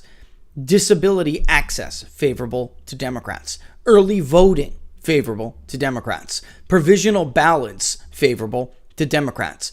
Purges, which we would call cleaning the dirty, filthy, nasty, unmaintained, voter rolls that we have showed you now for going on a year. As you know, if you're a watcher of this show, the voter rolls are very dirty, and not only is it possible to find records that you could vote in place of, it's easy. It's easy. Anyway, only 40 bills were introduced that were designed to clean the voter rolls. That's it. Student voting is after that, favorable to Democrats. Voter ID is unfavorable to Democrats. Language access, favorable to Democrats. Actually, I'm not sure about that. I know that they push it, but I'm not sure. I'm not really sure anymore. I think it's not about race anymore. It's about class. All right, class and region. Class and region. Pre-registration, 11 bills. Favorable, of course, to Democrats. What does that mean? If you're 16 or 17 years old, but you're going to be 18 before the next election day, you can pre-register to vote. All right. Same-day registration, again, favorable to Democrats. Polling places, 17 bills, favorable to Democrats. Online voter registration, favorable to Democrats, 26. So, all in all, folks, all in all, one of the most popular provisions in the country, only 48 bills out of 1,148, right? Isn't that what the total was? 1,145, 48, something like that. That's pathetic. So if you think you're 1,143 total bills. If you think your representatives are representing you, think again. 48 bills with voter ID, just alone. How many election day deadlines were put in place? None. Provisions, 0. Right? How many with the fingerprint? So far, 0. By the way, Laura and I were watching footage of the 2009, when Mousavi was running against Ahmadinejad. We were watching old footage of it, the purple finger, right? How they had to stamp the purple finger. And this is Iran, folks. Iran. Anyway, you know what else struck me? Both of us. Is that the language used by Ahmadinejad. Yeah. All right? Look, even Ahmadinejad's own people, according to the BBC, even the president's own people said he was behind in all but one province. And yet somehow, miraculously, all right, Mousavi lost, including his own hometown. All right, now, it was like some, what was it, 65-35 landslide, something like that, right? Some huge landslide. He got killed. And it was announced before the polls were even closed. Yeah, you weren't allowed into the polling place to watch if you were a Mousavi observer. No cameras allowed. Even journalists were being pushed out, and they weren't allowed to film certain things. And then the excuses afterwards, when the Greens went to the streets to yell that the election had been stolen and was illegitimate, sounded very familiar to me. Only unsophisticated conspiracy theorists would accuse anybody of rigging an election, right? You must be unsophisticated. You must be an unsophisticated person. Right? Mm-hmm. Oh my goodness gracious. It was stunning to me how similar the language was. And there was a lot less to base it on. There was the very typical red flag behavior, but nothing concrete. Mm-hmm. There was no photo or video evidence because nobody was allowed to get in there. All they had were people saying they weren't allowed to observe. All they had were people saying that they announced the winner before people were done voting. All they had were people making certain allegations. And yet the Western media ran with it. The U.S. declared the election illegitimate. UN observers wanted to demand to go in. Look what happened to Bahari. International election commissions. Right. Look what happened to Bahari. They imprisoned journalists over it. That's right. Thank you for bringing that up, Pound. Who filmed? What it was for the filming of he filmed them executing a protester or something, or shooting a protester. Live. All right. And generally they militarized places of government because they were afraid. Folks, this was supposed to be. We're not talking about a close election like we saw. Mm-hmm. Tens of thousands of votes giving the presidency to one man over another. They said this man won by 30 points. 65-35.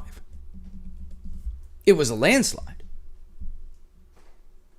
And yet they were acting very much like what we saw our own government act like just a few months ago. And I'm not just talking about the language. I'm talking about bring in the National Guard, put the walls up, put the fences up. This is an insurrection. Yes. This is a rebellion by traitors. Traitors who are a threat to our nation and our democracy. And anyone who suggests that anything was illegitimate is not sophisticated. As in fact a traitor and a conspiracy theorist. It's like stunning that we took the playbook from the Ayatollah and Ahmadinejad. And pressed repeat. And incredible. It's just incredible. And look at what you have in Arizona now. I mean, why can't you just let that go on? Isn't that what you wanted Ahmadinejad to do? Allow a transparent recount of the vote? That is what the West was calling for. Mm-hmm. We did it in West Africa too. Around that same time period, about a year later. So why can't Arizona do it? Why does 70 plus lawyers, and it may have topped 80 actually, according to Robert, why 70 plus lawyers, at least, in courts trying to get it stopped, halted, or amended to the point where the process is just as in doubt as the rest? And here's the kicker about Arizona, folks. Maricopa wasn't the biggest source of problems. We are not verifying those ballots. To my knowledge, those ballots are not being verified the way that they would have been in prior elections. That's number one. So that should already give them confidence that they're not going to be matching signatures to the prior standard.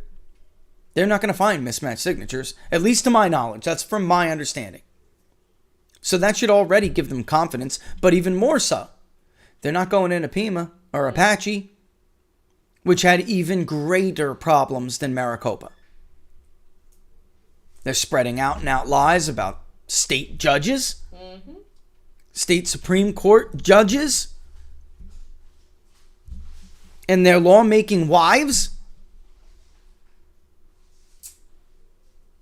Completely completely forfeited our moral authority. Completely forfeited our moral authority to call on anybody in any other part of the world to act any other way. How dare you? We can't even live up to our own demands. We can't even live up to our own standards. So at this point, how dare we lecture? I don't want to hear Vladimir Putin stole another election ever again. Nope. Pot meat kettle. Vladimir Putin doesn't need to steal elections.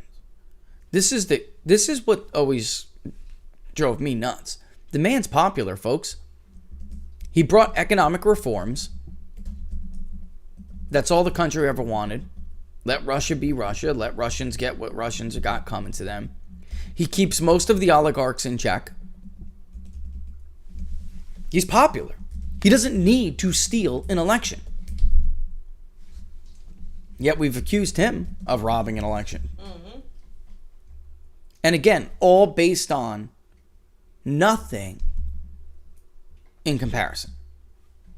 Very, very thin allegations, accusations, unsubstantiated by anything resembling an affidavit or photographic evidence or video evidence or nothing of that nature. But this is the scary world we're living in now. Now just an assumption or an accusation of somebody. But only for one side. Yes, of course. Good enough. But only for one side. You're saying. That's You're what, good right. Enough for? Good enough for thee, but not for me. Just like Dr. Fauci. Do you think if Dr. Fauci, the roles were reversed, and he was like, what was that doctor that worked for Donald Trump? They couldn't stand him. He was on the task force too. Yeah. He's actually the one who was spearheading a lot of the vaccine stuff. Atlas, thank you. He was spearheading a lot of the vaccine stuff that Dr. Fauci took credit for. Let me say this as clear as I can possibly say this. With the exception of getting to pick his friends and making public statements that help his friends at Moderna, Dr. Fauci had nothing to do with Operation Warp Speed. This man knows no bounds to his own ego.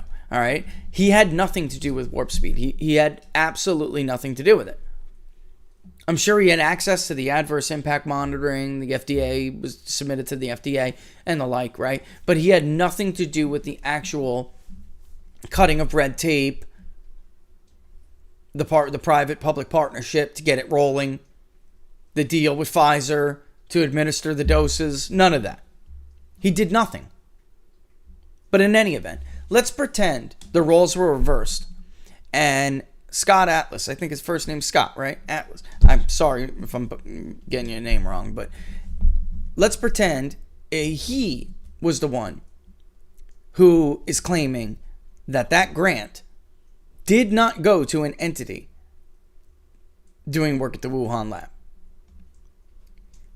There is a paper trail, but Dr. Fauci just gets to claim under oath yesterday He was under oath, as far as I know, right? Rand Paul. He gets to claim under oath that Rand Paul's mistaken, the State Department's mistaken, the National Institute of Health are mistaken. They're all mistaken. That he did not fund research connected to... Look, even if it wasn't connected directly to the coronaviruses, bat-related coronaviruses in that Wuhan lab, even if it wasn't, it still doesn't let him off the hook.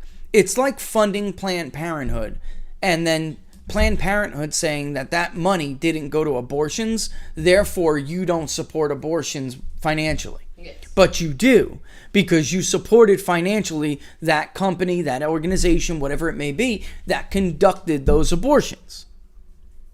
That's how they were able to get around the Hyde Act for years, which is the banning of public funds being used to support abortions.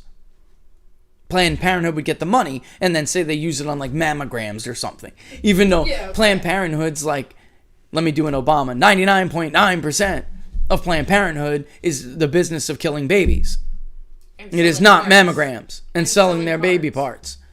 It is not mammograms.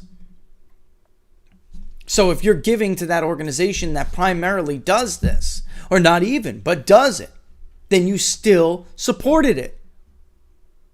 But if the roles were reversed, like Laura said, an accusation would be enough. And that would be it. And Atlas would be done. Oh my God. Did you know Trump's doctor funded research at the Wuhan lab? This is all Trump's fault. They created it. Put him on trial. That's what they would say. Mm-hmm. And it's story. Put him on trial. Over 500,000 Americans are dead because of Donald Trump's doctor friend. That's what they would say. Let's get real. Here we have Fauci. Funding. Clearly, the National Institute of Health gave a grant to that organization that did that work at the Wuhan lab. Whether it was, because they like to get all technical. Oh, I don't know if it was that protein specific. Rand Paul was Stop. like, they added Just stop. the protein. Just stop it. And then he just gets to say you're mistaken. Over and over. Without addressing the damn grant itself. It's really, really a sight to behold. And then, by the way, you have all of these left-wing journalists from MSNBC. Dr. Fauci denies allegations from Rand Paul. You're a journalist, man. Go look at the grant. Who's telling the truth and who isn't? It's stated where the money goes. I mean, this is not Just right. follow the But paper actually, trail. the worst thing about it is, and this is one of the stinkiest things about this story, Yes. is that grant did not go through the review process. Apparently, allegedly, did not go through the review process that these similar grants are required to go through.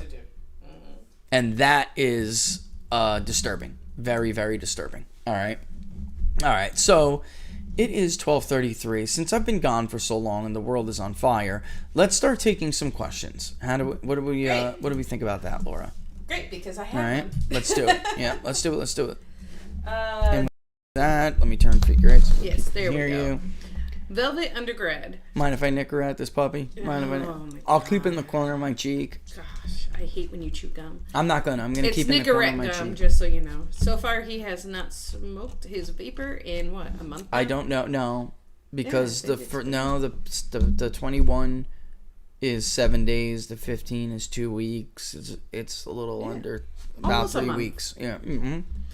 Anywho, do you think Republicans have a shot at ousting Kemp in the primaries next year? Mm-hmm. If they don't, Abrams would wipe the floor with him. Yeah, I do believe that they do. Absolutely. I believe absolutely that Brian Kemp can be tossed. However, as you guys know, if you are watchers of this show, I said, look, if you're going to steal my ideas, at least steal it correctly. Mm-hmm. Don't twist it because you think you have a better idea. Trust me, you don't. All right? Vernon should have run for the Senate seat. And Herschel, if he's going to, right, should have ran for governor. Because historically, celebrities turn businessmen, turn media figures, do better running for executive positions than legislative positions, all right? Or at least high-profile ones. And Vernon is running against Brian Kemp. If Republicans were smart, they would put everything behind this articulate, talented, metro African-American man over Brian Kemp, a good old boy, grand old party, representing the country club sweater vest Republican. This isn't even a close call. But we will see whether or not Republicans boff this, because I do think it's entirely in their Repertoire. yes, to be able to screw this up, and the likelihood is high. But since Vernon isn't part of that party, we'll see. I do know that the state party is less establishment than it has been in the past. All right. And it was not, what happened was not their fault. All right. I'm not going to bring up names or anything. What happened was not their fault, neither November nor January. It was the fault of the administration. And they just need to make that very, very clear. I understand Donald Trump wants to get back at Liz Cheney, but Liz Cheney is Wyoming. They're a bigger fish to fry.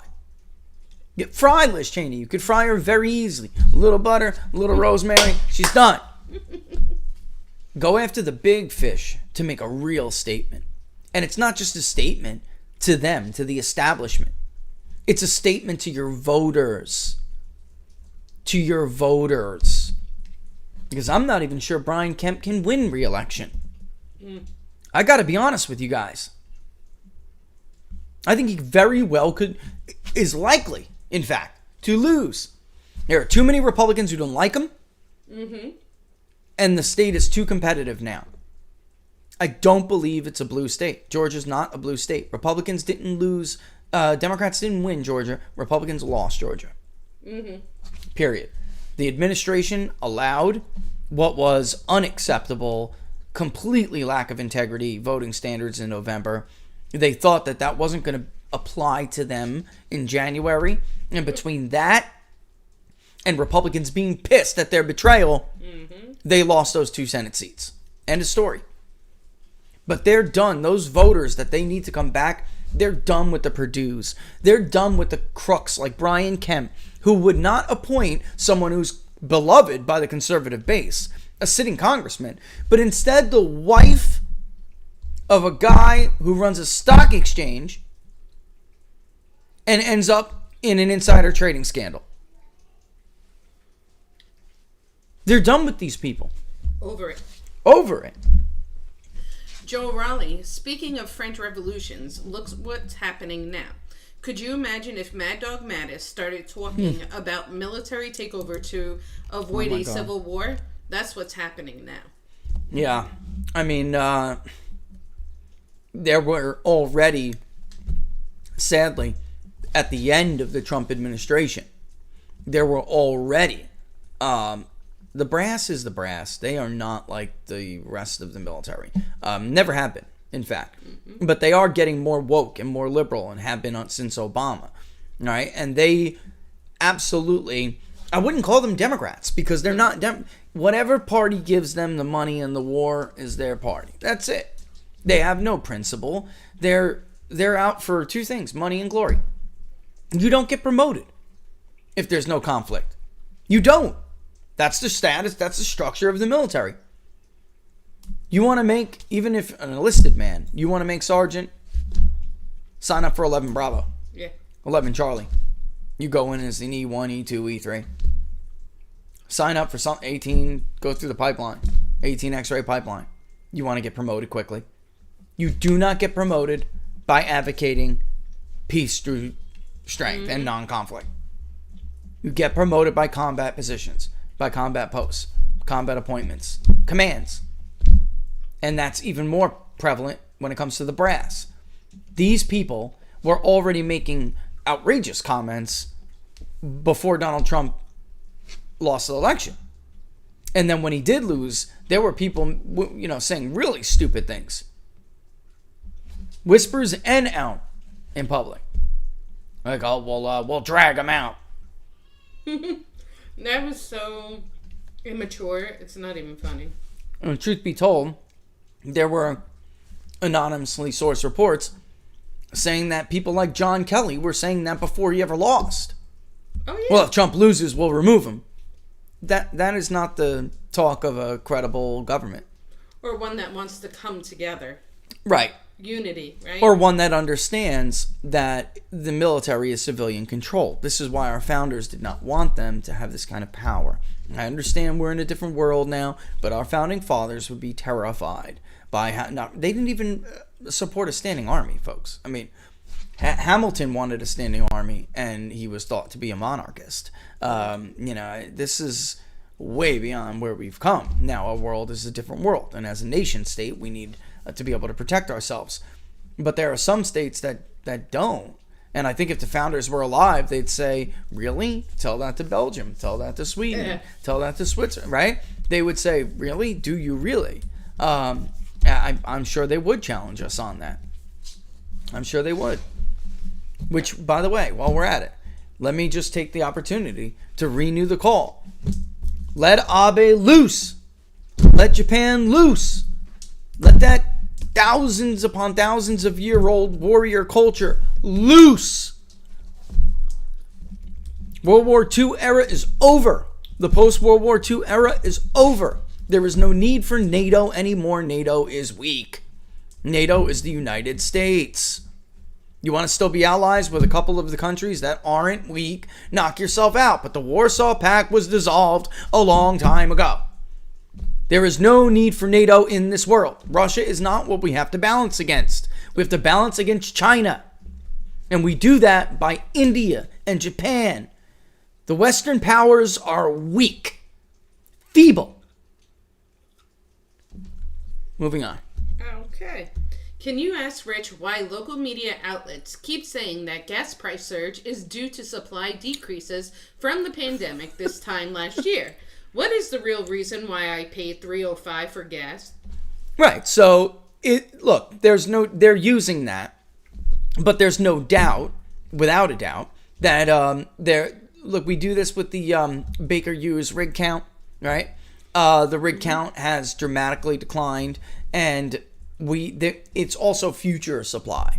So between government policy changing, under Trump, the rig count exploded for the first 2 years. We just hadn't, and that goes for Canada too. Mm-hmm. We hadn't seen the North American rig count explode like that in a long time.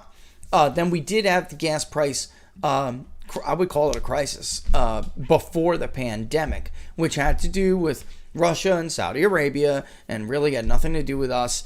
Trump navigated it actually pretty well, but there was a reckoning, even the president had said, a reckoning that was going to happen, right? So the truth is, though, production can be ramped up pretty quickly, which will impact prices now because people are looking forward to future supply as well. However, they're not seeing that right now, are they? No. They're seeing an administration that doesn't care that a pipeline is under attack enough to revise their current policy of nixing and or closing pipelines. Yeah. So they're saying, this one's not going forward. This one's existing, but it's going to be nixed, right? Mm-hmm. And just yesterday, Jen Psaki was asked, in light of what is going on with the coastal pipeline, do you have any plans, or otherwise we're going to suffer egregious spikes in gas prices? And they said no. So the media is going to focus, as usual, market prices, like anything else in the world, are often not just one thing causing them, but the media will focus on that because it helps. It just takes the political responsibility off of the Biden administration. Mm-hmm. There is no doubt that things were in the works before Biden came. However, it's all not a doubt in my mind that if Donald Trump was still president, this would not be happening. The lumber, all of it, by the way, was supposed to spike under Donald Trump, right? Mm-hmm. The tariffs never happened. No, now lumber spikes because we're having building constrictions. Believe me, I know, because I had to buy lumber for my garden box, and boy, oh boy, was I surprised. And we didn't even get the worst of it. Yeah. I waited a week. I was like, no, wait till another payday. And by the time it had already spiked probably 2, almost 3 times. Yeah. And I said, okay, all right, get it now. And then it's quadrupled by now. At Lowe's, the guys at Lowe's told us it quadrupled a couple weeks ago. Actually, there's but I a mean disclaimer. the official number. Remember? There is a disclaimer on a lot of the contractors that were running. I tweeted it. Did you? I did. A lot of the contractors have these similar disclaimers that were saying, that, as of whatever effective date they put on there, even for a fence. Laura and I last year moved into our house after all those years of working and saving, and we needed a fence, which was part of the plan, right? By the time I got the quote to the time the fence was put up, the price of vinyl went up. Quite a bit. And they were nice enough to honor the original quote, which was incredible because it went up quite a bit. So all these contractors have these disclaimers. As of whatever date, effectively, as of whatever, there'll be at least a 10. Some are 10, some are 15, one was 20 surcharges on the prices that they had existing for contractor work because it's materials. And then it's just materials. And then they say, we hope to, alleviate this soon. But, there's, without a doubt, some of this was baked in because of what happened with the pandemic. I told you guys you cannot turn on and off supply lines like this. You can't do that. It doesn't work like that. It's not a spigot, right? But it is also true that for the most part, and you can look at if it's raw materials, for instance. We know that from the Institute of Supply Management, PMI. There is a raw material section. It's stabilized. This is now them looking forward. And, it is what it is. And I just find it funny that, he used those tariff strategies to get China on their knees. And they were on their knees. Oh, they were. And then this pandemic just so conveniently bailed them out. Surprise. And none of those Chicken Little, the sky is going to fall because of tariff strategies. None of them came to fruition. Yep. So basically, in a nutshell, they're all foolish Garbage. and have no idea what they're talking about. Or worse, lying. Or both. Yep. Owen Jones would like to know if Jones and Walker campaigned together and with the endorsement of Trump, would that mitigate the difference? Or are you saying that after getting elected, businessmen / celebrities turned politicians do better as governors? Yeah, that would certainly help. It would certainly help. I'm just saying that typically in the past, they're seen as like successful entrepreneurs of their own brand, of whatever business they went into afterwards, which demonstrates executive experience. So it's more natural for them to fit into a gubernatorial role as opposed to a legislator, which is one out of many who has to learn how to deal with this group of people. Now, could Herschel mitigate that in his own right? And I got into a conversation about this with somebody. What was Herschel before? He was a member of a team, right? So yeah, I guess. I do. I just could have seen him as a stronger governor figure. And then Vernon has been a legislator. So that is his experience, right? And Vernon left the Democratic Party, but the Democratic Party was in the minority when Vernon was there in a lead in his role. So he never really got the gavel, and he can't say at least like I'm House Speaker or something, right? This is what kind of Abrams tried to use as hers and didn't work. Even in a very favorable Democratic year, it still didn't work. And by the way, folks, take note of that. Yes, demographics have changed, but the 2 years before, in a D+10 almost environment, Democrats still couldn't win the gubernatorial election in Georgia. What does that say? Just marinate on that for a second. Let that set in. Let that sink in. And yes, demographics changed, but folks, they didn't change that much. All right? 4 years is a little bit longer. This is a reason why the census is a 2010 to 2019 prospect, right? 2011 to 2020 prospect, right? It's not worth counting every 2 years. The ACES is a much smaller survey. All right, go ahead. Jay Patel would like to know, and it's a serious question, what decision that Biden has made in the Biden administration has actually helped the... Is there any decision you know of that actually... Let me think about this seriously. Okay. I wanted immediately to say about the troop withdrawal in Afghanistan, but in fact, he pushed back Trump's date. Excuse me, let me take that gum out. Yeah, it's all right. So I can't even say that. That's not even fair to say that. Vaccine stuff. That's Trump's Folks, you could look at the Bloomberg tracker. plan. Trump was going to meet that. So I don't even think that's reality. God. Foreign policy stage, the immigration's a total disaster. I'm going issue by issue and then thinking of the immigration's a complete and total disaster.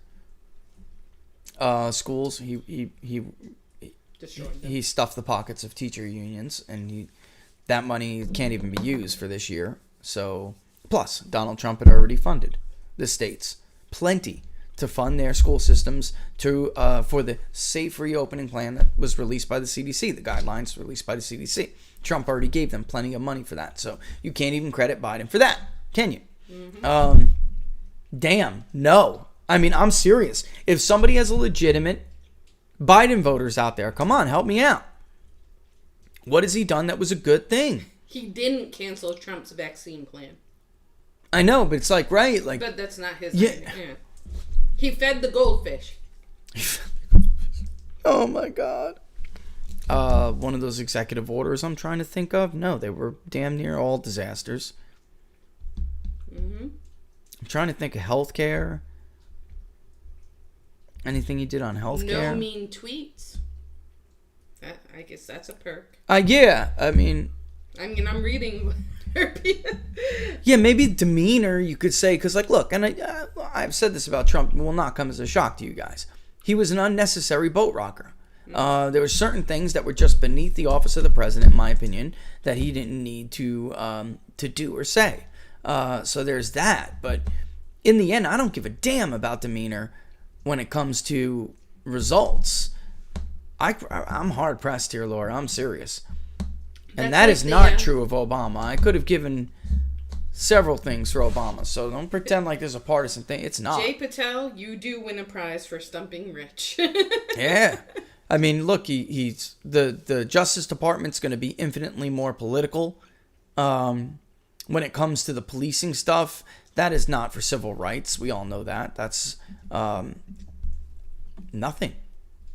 I can't think of a single damn thing that Joe Biden has done that is good for this country. That is really sad. Yeah, I can't. That's I'm like sorry. the Hillary Clinton question. And even if I Remember? could, it would. Yeah, even if I could, Laura, it would pale in comparison to. It would pale in comparison to the damage that I think is being done economically, Came of what he did. civilly, right? Foreign policy, all of it. Damn, man. That's a sad day. Wow. Moving forward. Wow. I know.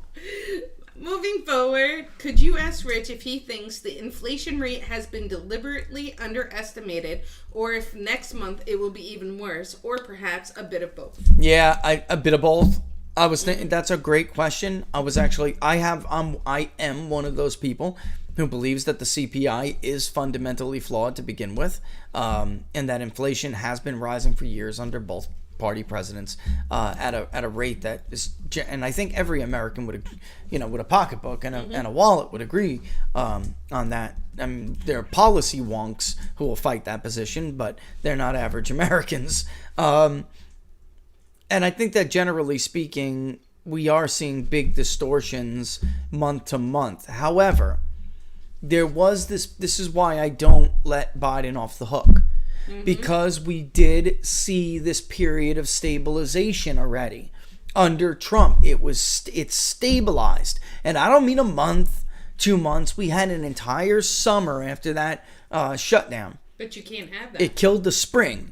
And then they had the entire summer and in the start of the fall where we saw stabilization.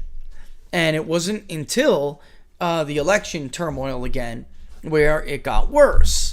Just like to show you, look, let me pop this up again, okay? Here we go. Like the CPI, for instance, right? We talked about this earlier. You can see the big distortions that we saw from the shutdown, and then the radical increase that we saw to try to recover what was a historic drop because of that pandemic. But then you see it level back out right around the area where it was and start declining, but that's leveling out because that's where it's going. The dip ends in November.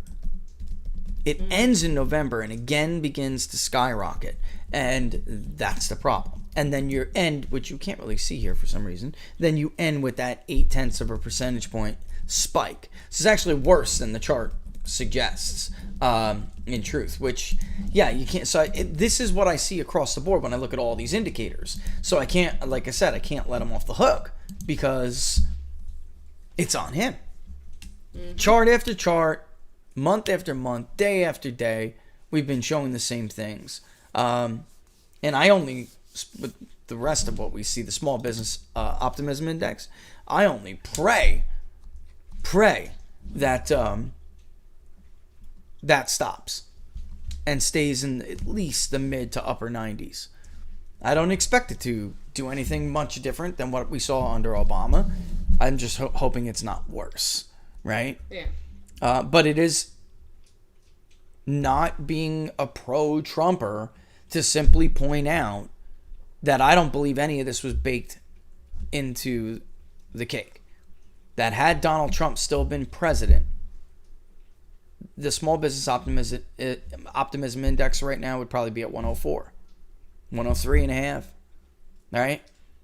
Job openings would be that high, but I think we would see the high, or maybe a little lower, but we would see the hiring rate be taking some of the slack off of that. But we still would have some problem because the bottom line is we are paying people. Well, that would have expired by now, and Trump would not have signed that. Nope. The second stimulus. So, never mind. Well, never mind. Somebody did mention that Biden did do away with tax on imported scotch. That's something. You know, I love scotch. I know you do. I do. I'm a scotch man. I'm Glenmorangie G kind of guy. Oh, we can share. This is our polling. Yeah. So we can share this. Yeah, that's... So, look, it's no secret by now. I was hired to do some work to see where, if Matt Gaetz was being hurt by the scandal. Just the way the field work ended, I wanted to let it go a little bit longer than the client. So, I just kind of rode with another little response period. Small districts take some time to collect from. So I'm looking at the results just yesterday, right? Of what had been since we stopped for them, and I just kind of let it run.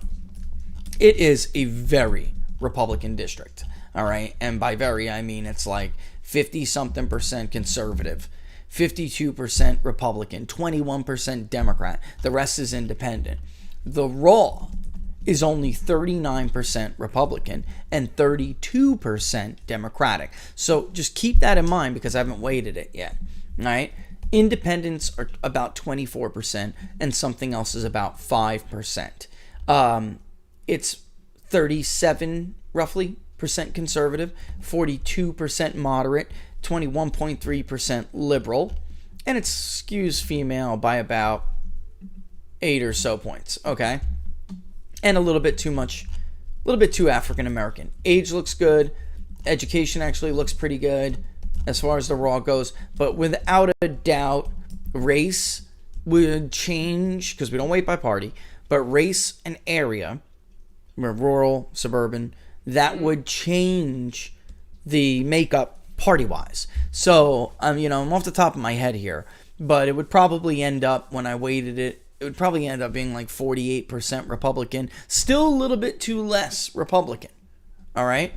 And we wanted to know whether or not he was hurt by these things. First of all, do you approve or disapprove? He actually looks a little bit better now than he did when we were polling for the client.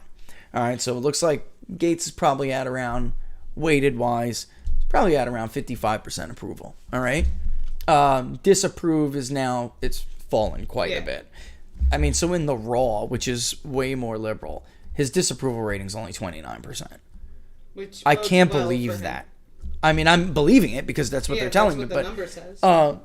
And it's raw. Remember, again, raw data has to be weighted. Generally speaking, how much trust do you have in national media to report the news accurately and fairly? A great deal, a fair amount, not very much, or none at all. About 8% have a great deal of trust in the media in this district. 23.3% have a fair amount. 34.2%, not very much. None at all, 27.5%. So altogether, over 6 in 10 have either not very much or none at all. Without a doubt. That skepticism is helping Matt Gaetz. All right? Mm-hmm. More specifically, how much trust do you have in anonymously sourced media reports, meaning the source of the allegation or allegations is unnamed in the report? 4.6% in the Raw have a great deal, a fair amount, 19%, not very much, 35%, none at all, about 33%. We're going to weight this, and we're going to go over this Friday on Inside the Numbers. Yeah. All right? Are you familiar with these news reports or not? And basically how I teed this up, and I want to tell you how I teed it up, just so you know how I did this. All right? And because I'm reading you the last prompt, but in truth, we give them a thing, right? So, and with the... Okay, so next, we'd like to know your views surrounding controversial media reports about Representative Matt Gaetz that surfaced in early April. We'll do our best to present both sides of the story and would like your honest opinion. It doesn't get any more non-biased than that. It really doesn't. Citing anonymous sources, the New York Times published a report alleging Representative Gaetz was under investigation for sex trafficking involving underage minors. Representative Gaetz vehemently denied the allegations, stating he and his family, and we read this as a quote, have been victims of an organized criminal extortion seeking $25 million while threatening to smear my name, unquote. So we did our best to give them both sides of the story. Are you familiar with these reports or not?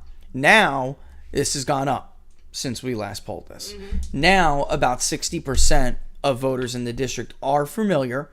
Look, 32 say they're not that familiar enough with it to have an opinion. Another 11 say they're unsure or have no opinion. If they're unsure, folks, they haven't heard about it. All right? So voters will say that. Americans in general, they'll tell you that because they don't want to say, I don't know. Right? Are you familiar? And then I also, we asked about the tape, the CNN tape with Project Veritas. But Project Veritas was banned from Twitter when they released this tape. All right, so only 29% in the Raw say they know about that tape. Mm-hmm. All right, my audience, I'm sure, knows about it, but only 29% in the district know about it. So, you know, the Jack Dorseys of the world banning free speech have an impact still. It's important to note this. All right, so misinformation, disinformation, the lack of information, they do have controls over the flow of all of it. All right? And 56.7% say they don't. Another 14.6% said they were unsure, had no opinion. Again, if they have no opinion, they don't know. All right? Do you believe the allegations? It's only 24%. This is unweighted, which means it's going to be lower. So far, so good. So far from Matt Gaetz, So good. if he's not indicted or something like that doesn't happen, he can survive this. Politically, he can survive this. There is a big number of unsure. They're kind of giving Matt Gaetz the benefit of the doubt right now. All right? I will say this. Now, I know if he is, let's say there is some crime involved, right? I know he can't admit flatly that there's, he committed a crime. That would just be stupid, right? But I'm saying if he's not, and it's just some BS scandal with women, Americans will forgive you for a lot. Yeah. But they will not forgive you if you lie to them. Let me just say that. Mm-hmm. All right? So right now, they're giving him benefit of the doubt. He can survive it if he's not, if there's not another shoe to drop. Yeah, as long as he's on the offensive. He can stay on the offensive and make... This is what happened. Yeah. And again, This could be let's just wait with the caveat that I'm nothing is indictable. Right? So, like, if he's telling the truth, or if he's telling mostly the truth, right? Whatever it may be. Americans can forgive you for a lot, but don't lie to their faces. Don't lie to their faces. And as of right now, I know what you're going to say. If he stays on the offensive, which is what he plans to do, he's going on that tour with Marjorie Greene, right? If he stays on the offensive, he can survive this. It's a very Republican district. He won with like 63 or 64% of the vote last time. 51% in the voter file identify as Republican. So it's a very, very, very Republican district with them. All right. So with that in mind, I have 2 questions. Laura has 2 questions. Locals. We're going to hold up. All right, let's do it. Now I got to find them because you put me on the spot. All right. My bad. So, no, that one is not. Yeah, and sorry for just blowing that out there, but I saw it. And I'm going to wait it. We'll talk about it Friday. I have a question on the Iraq War. I know you and Robert are not fans of that war. But to be fair to George Bush, if he would have done nothing, he would have been politically crucified. So in light of that, what should he have done? Yeah, I mean, I'm not sure he was doing nothing, right? So there was no evidence. They created that. And that is a good question. I get that. But he wasn't doing nothing. And I can tell you that because I know that. I'm just going to leave it there. Look, the CIA, special operations units from multiple branches of the government were taking out the trash in Afghanistan before it was even a conventional war. It was hard, especially in the beginning, especially for the first time. ODA to get into Afghanistan. All right. But after 3 months, 6 months, 9 months, the Iraq War didn't happen until about 2 years later. So they created the need for the Iraq War. The idea of weapons of mass destruction in Iraq was an idea the left had abandoned basically for a while. Bill Clinton refused to attack Saddam over it just a few years before because the intelligence wasn't really there. The Paul Wolfowitzes of the world, the neocons, the Council on Foreign Relations, they were the ones who pushed that. And George Bush himself didn't even believe it at first. The attack on 9/11 changed him. Even his dad and his dad's former Secretary of State didn't believe the intelligence he was getting. That's why they tried to leak to the New York Times the day before the invasion. They were trying a last-ditch effort to stop it. He could have just continued to do what he was doing. Our Special Operations Forces, which he was beefing up. When I joined the military, I joined under the 18 X-ray program. It was a program that they kind of revived from the Vietnam era, but it was a new program. He opened up because he knew he needed more special operations forces. So he opened them up to outside people who tested high enough, who were physically fit enough. And it was a win-win for the Army. If you failed, you probably ended up in the 82nd Airborne, which a lot of people did. If you didn't, then they got more new members for ODAs. And that's really what they needed. They understood that in the beginning. That was the direction George W. Bush took. He just got duped and convinced by the fraud weapons of mass destruction neocon crowd that Saddam was helping Al-Qaeda. And folks, there was no connection. That Khalid Sheikh Mohammed connection, all of it, that was all untrue. It was not true. Al-Qaeda ended up in Iraq after we invaded. AQAP was a creation of the invasion. So I would have continued with the counterinsurgency, and I'd argue, in fact, he would have won re-election by a larger margin if he didn't invade Iraq, because he lost New Hampshire because of Iraq. Yep. Because of Iraq. In the story. Yep. Then there's that Midwest. He was so close to picking off Wisconsin. He was so close to picking off Pennsylvania. There's that anti-war Midwest voter that I believe George W. Bush could have won in his reelection. And maybe the Republicans would have held on to some of those Midwestern Rust Belt states for a little while longer. I mean, go and look and see. He barely lost Wisconsin. Folks, couple thousand votes. He barely lost Pennsylvania. And there's without a doubt that margin, without a doubt, you could probably count of people who opposed the Iraq War. So, yeah, I mean, I don't think he was doing it. It's a good question. I just would say that they framed it like that. It's not true that he wasn't doing anything. And it's not true that, we had to. They created that threat. And if they didn't create it, he wouldn't have heard about it. If he didn't hear about it, they wouldn't have been able to crucify him over it. Mm-hmm. Everybody knew Iraq was there and Saddam was not a good guy. But not everybody believed. He kept Al-Qaeda in line. He kept Al-Qaeda in check. He was a Ba'athist. Mm-hmm. He hated Al-Qaeda. Al-Qaeda, whatever. He hated them. He hated radical Shiites and Sunnis. They were bad for business for him. Mm-hmm. So he had a periodic purge. I'm serious. Yeah. But that's not our freaking problem. We can't run around making sure as Bush would later say, the human condition matters around the world. It doesn't matter. I'm sorry, George. You're wrong. The only thing that matters is what we did to create that human condition. Yes. And that's what they blamed us for. Ever. In fact, our presidents was being blamed for their human condition. It was not seen as a benefit. They were totally wrong. They were completely wrong. Our presence was an insult. You know what? Actually, The Long Road to Baghdad. Great book. If I can find it, maybe we'll read out of some of those passages too.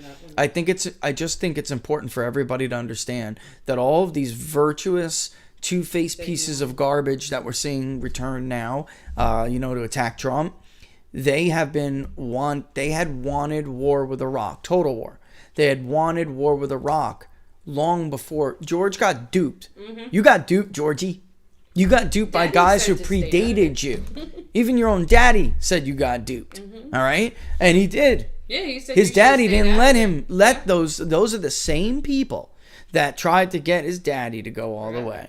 And all those cute little statements, had he finish it, we wouldn't have to do it now. No, that's not true. He made the right decision to stick with Kuwait the first time around. That was the right decision. The wrong decision was remaining there. Mm-hmm. Why and do you pissing think he off. never went back hunting with Cheney? Yeah, I mean, it's these guys had. I'm sorry, I caught it. Yeah. These guys had been. They've been at it for years, Laura. See, they tried to get Bill Clinton. Yeah. I mean, they were at it for years. Bill Clinton gave them a token gesture during the height of the Lewinsky scandal because he wanted people to talk about tomahawks instead of cigars. I mean, that's it. But he wasn't going to be a fool who went in to do it, and he didn't. He wasn't as good as a magician as the others. All right. You suspect there's weapons of mass destruction there? Well, I'll lob some tomahawks at your suspected sites. Yep. And that's it. But he knew damn well that he wasn't going to be made the fool and march in there to find himself holding nothing but his cigar. So George Bush made a fool out of it. He was made a fool out of. And I understand the Ari Fleischers of the world and everything. They still want to make the argument, the good faith argument. Ari, did Colin know or not that he was lying to the world at the United Nations General Assembly? End of story. Mm-hmm.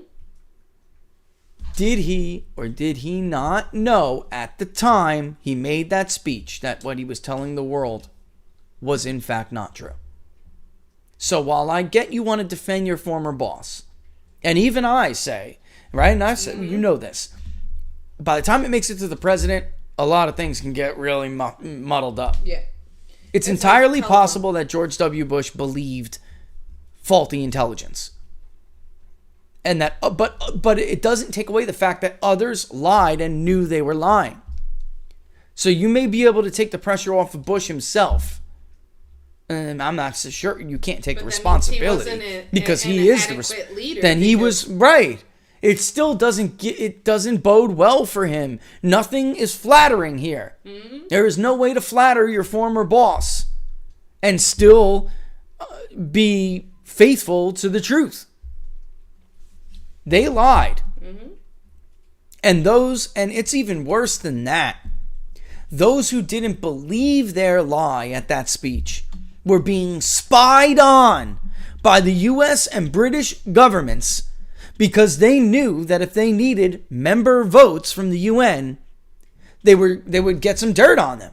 And guys, they were going to spy and blackmail our allies. Isn't that great? So these are the virtuous people now. Yeah. The return of the virtuous. All right. So with that. Wait. That was one. Okay, I got just you. went I on got for you. a All while. right. Sorry. No. It's okay. It was a good question. It was a really good question. Here's a quick one for you anyway.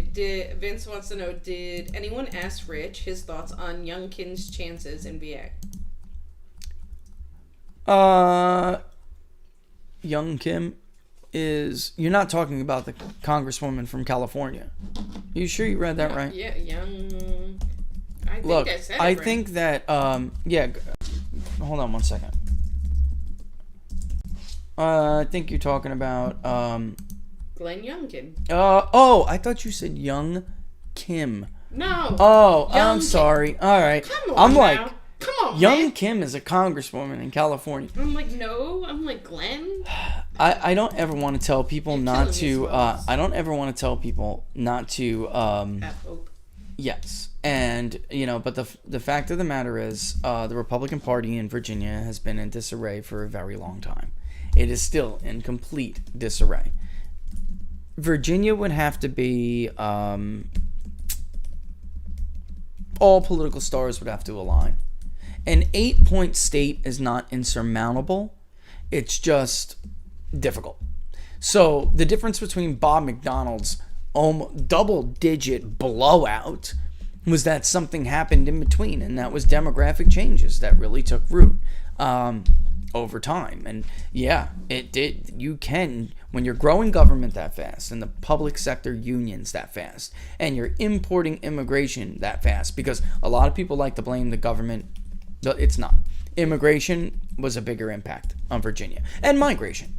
Immigration and migration, right? Mm-hmm. That was the biggest impact. You can completely change the politics of a state within 4 years. Mm-hmm. So from 09 to 13, even 09 to 12, because Virginia wasn't that, Obama wasn't, he didn't win it that decisively. Yeah. He didn't against Romney. He really didn't. He didn't win it that decisively. But now it's at the point where it's like an 8-point state. Things would have to really, I don't know, political stars would really have to line. I don't want to tell people never to fight in a place, that they want to fight. But that's how you make waves and it's a heavy lift. Eventually. Yeah, let me just here. You know what? Because it's been a while anyway. I was gonna bring it up before and I didn't. Let me read, because in Virginia, it's, as you guys know, different states have different registration requirements. The model, however, is very, very accurate. So if it infers you are a Republican, the chances you are a Republican is incredibly high. If it infers that you are a Democrat, the chances are very high. It looks at donor information, just a slew of stuff. Have you supported Second Amendment stuff before in the past? By the way, the state of Virginia, there are 6,050,000 and change total records of voters in Virginia. Do you know how many unique individuals there are? How many? 5.2 million. There is about an 825, because it's 5,225,898.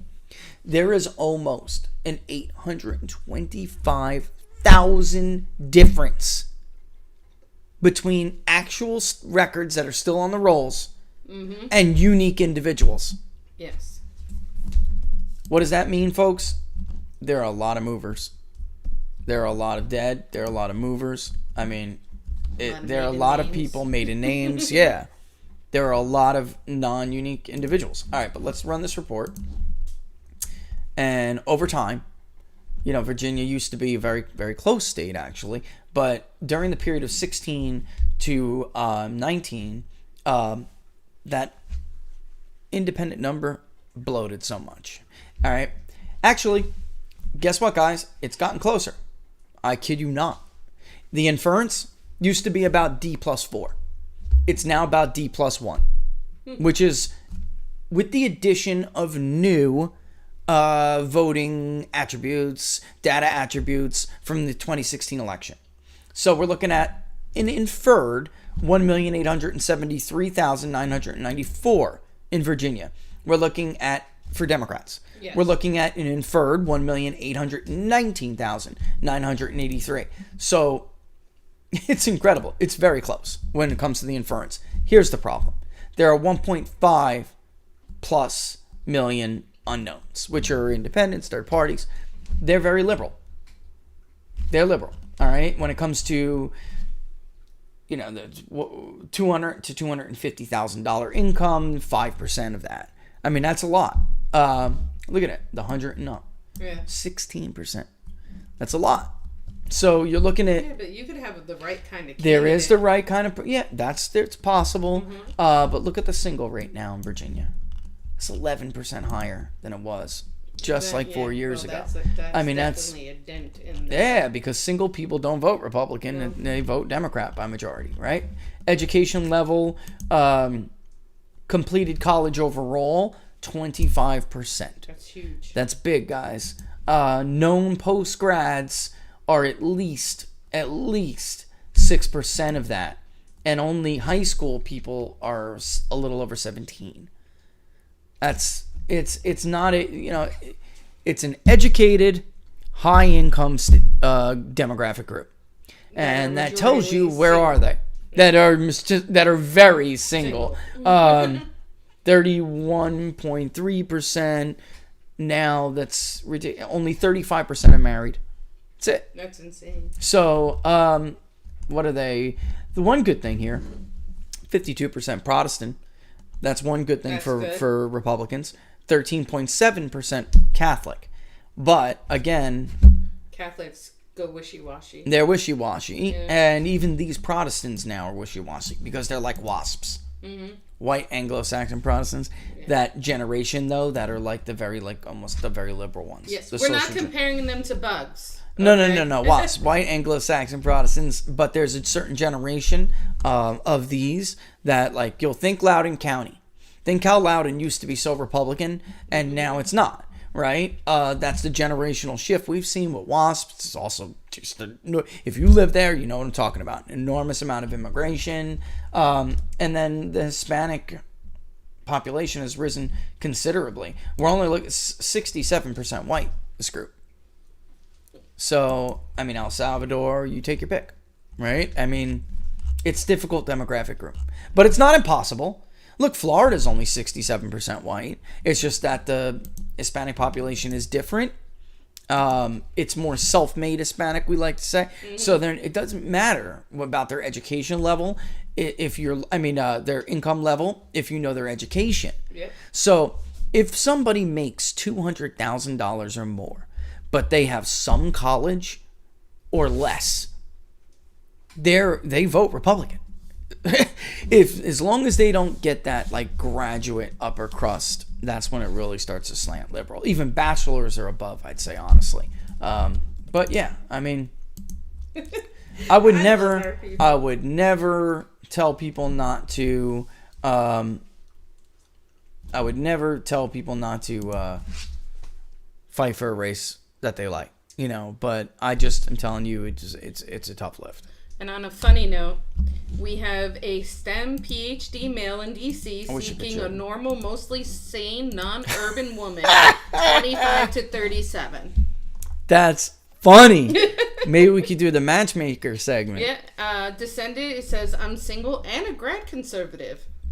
Just letting you know, single ladies out there, we have some conservative, free, there you single go. men. All the single ladies. All the single ladies.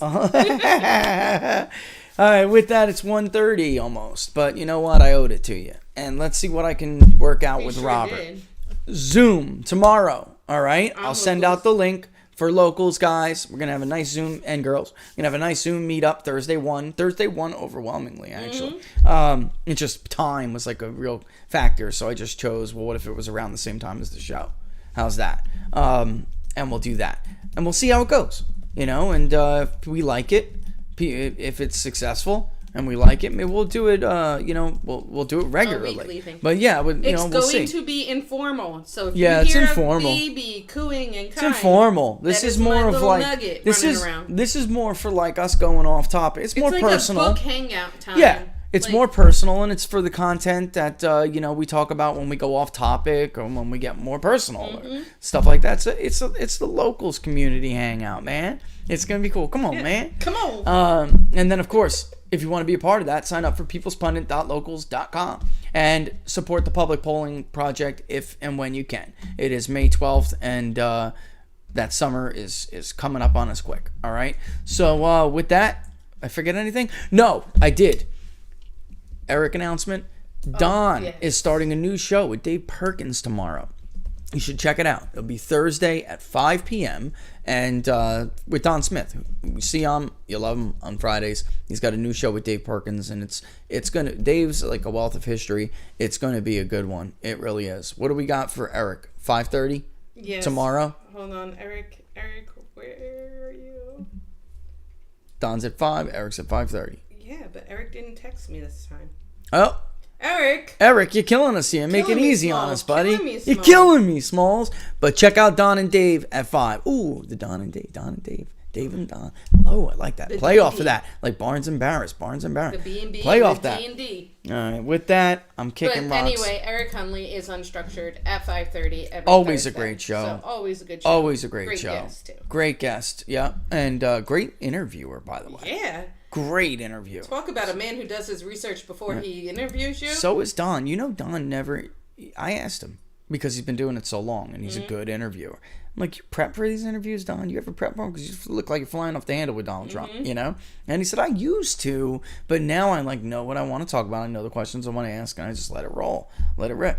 I am not a gifted interviewer. Well, I mean, I'm not bad. Yes, you are. I just sneak you some questions on the low. Yeah, you know what? I don't do it a lot. So maybe if I did it more, You practice would get makes into the perfect. flow. Practice makes more perfect, as the founders probably would say. Yes. Never achieve perfect, you just more perfect. Right? All right, so with that, I'm going to kick rocks, folks. Don't forget to follow me on Twitter at peoples_pundit. If you liked the video today, hit the like button. All right, and of course, if you are not following the channel, then subscribe to the People's Pundit Daily YouTube channel. Hit that notification bell. That will let you know when we're going to go live. All the best, folks. Thanks for watching. I will see you tomorrow. On Locals. How much you wanna bet that I can get you back inside your head before the summer ends and spread a little love. Just for a little fun, I'll make you come back to me before the rise of every sun. Baby, it's meant to be, I know you got a man, but he don't understand. You're gonna be a heartbreaker. You're such a love taker. So just suck me in and you can toss me like a cigarette. 'Cause I just wanna be a bad habit, yeah.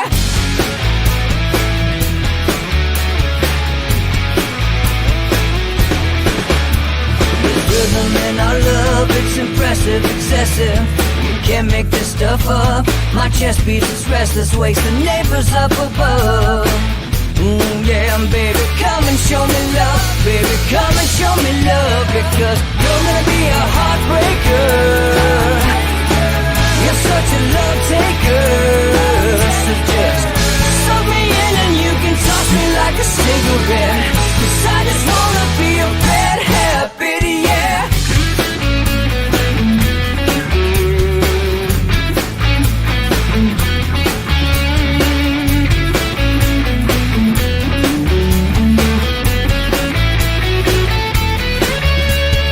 Get on a plane and take a one-way ride. Steal us away to find a place we can hide. It wouldn't take much to spear for knives to give in to the need and leave it all behind. 'Cause I know that you know that I know that you want me. You told me, now show me, come blow me away. 'Cause I know that you know that I know that you want me. You told me, now show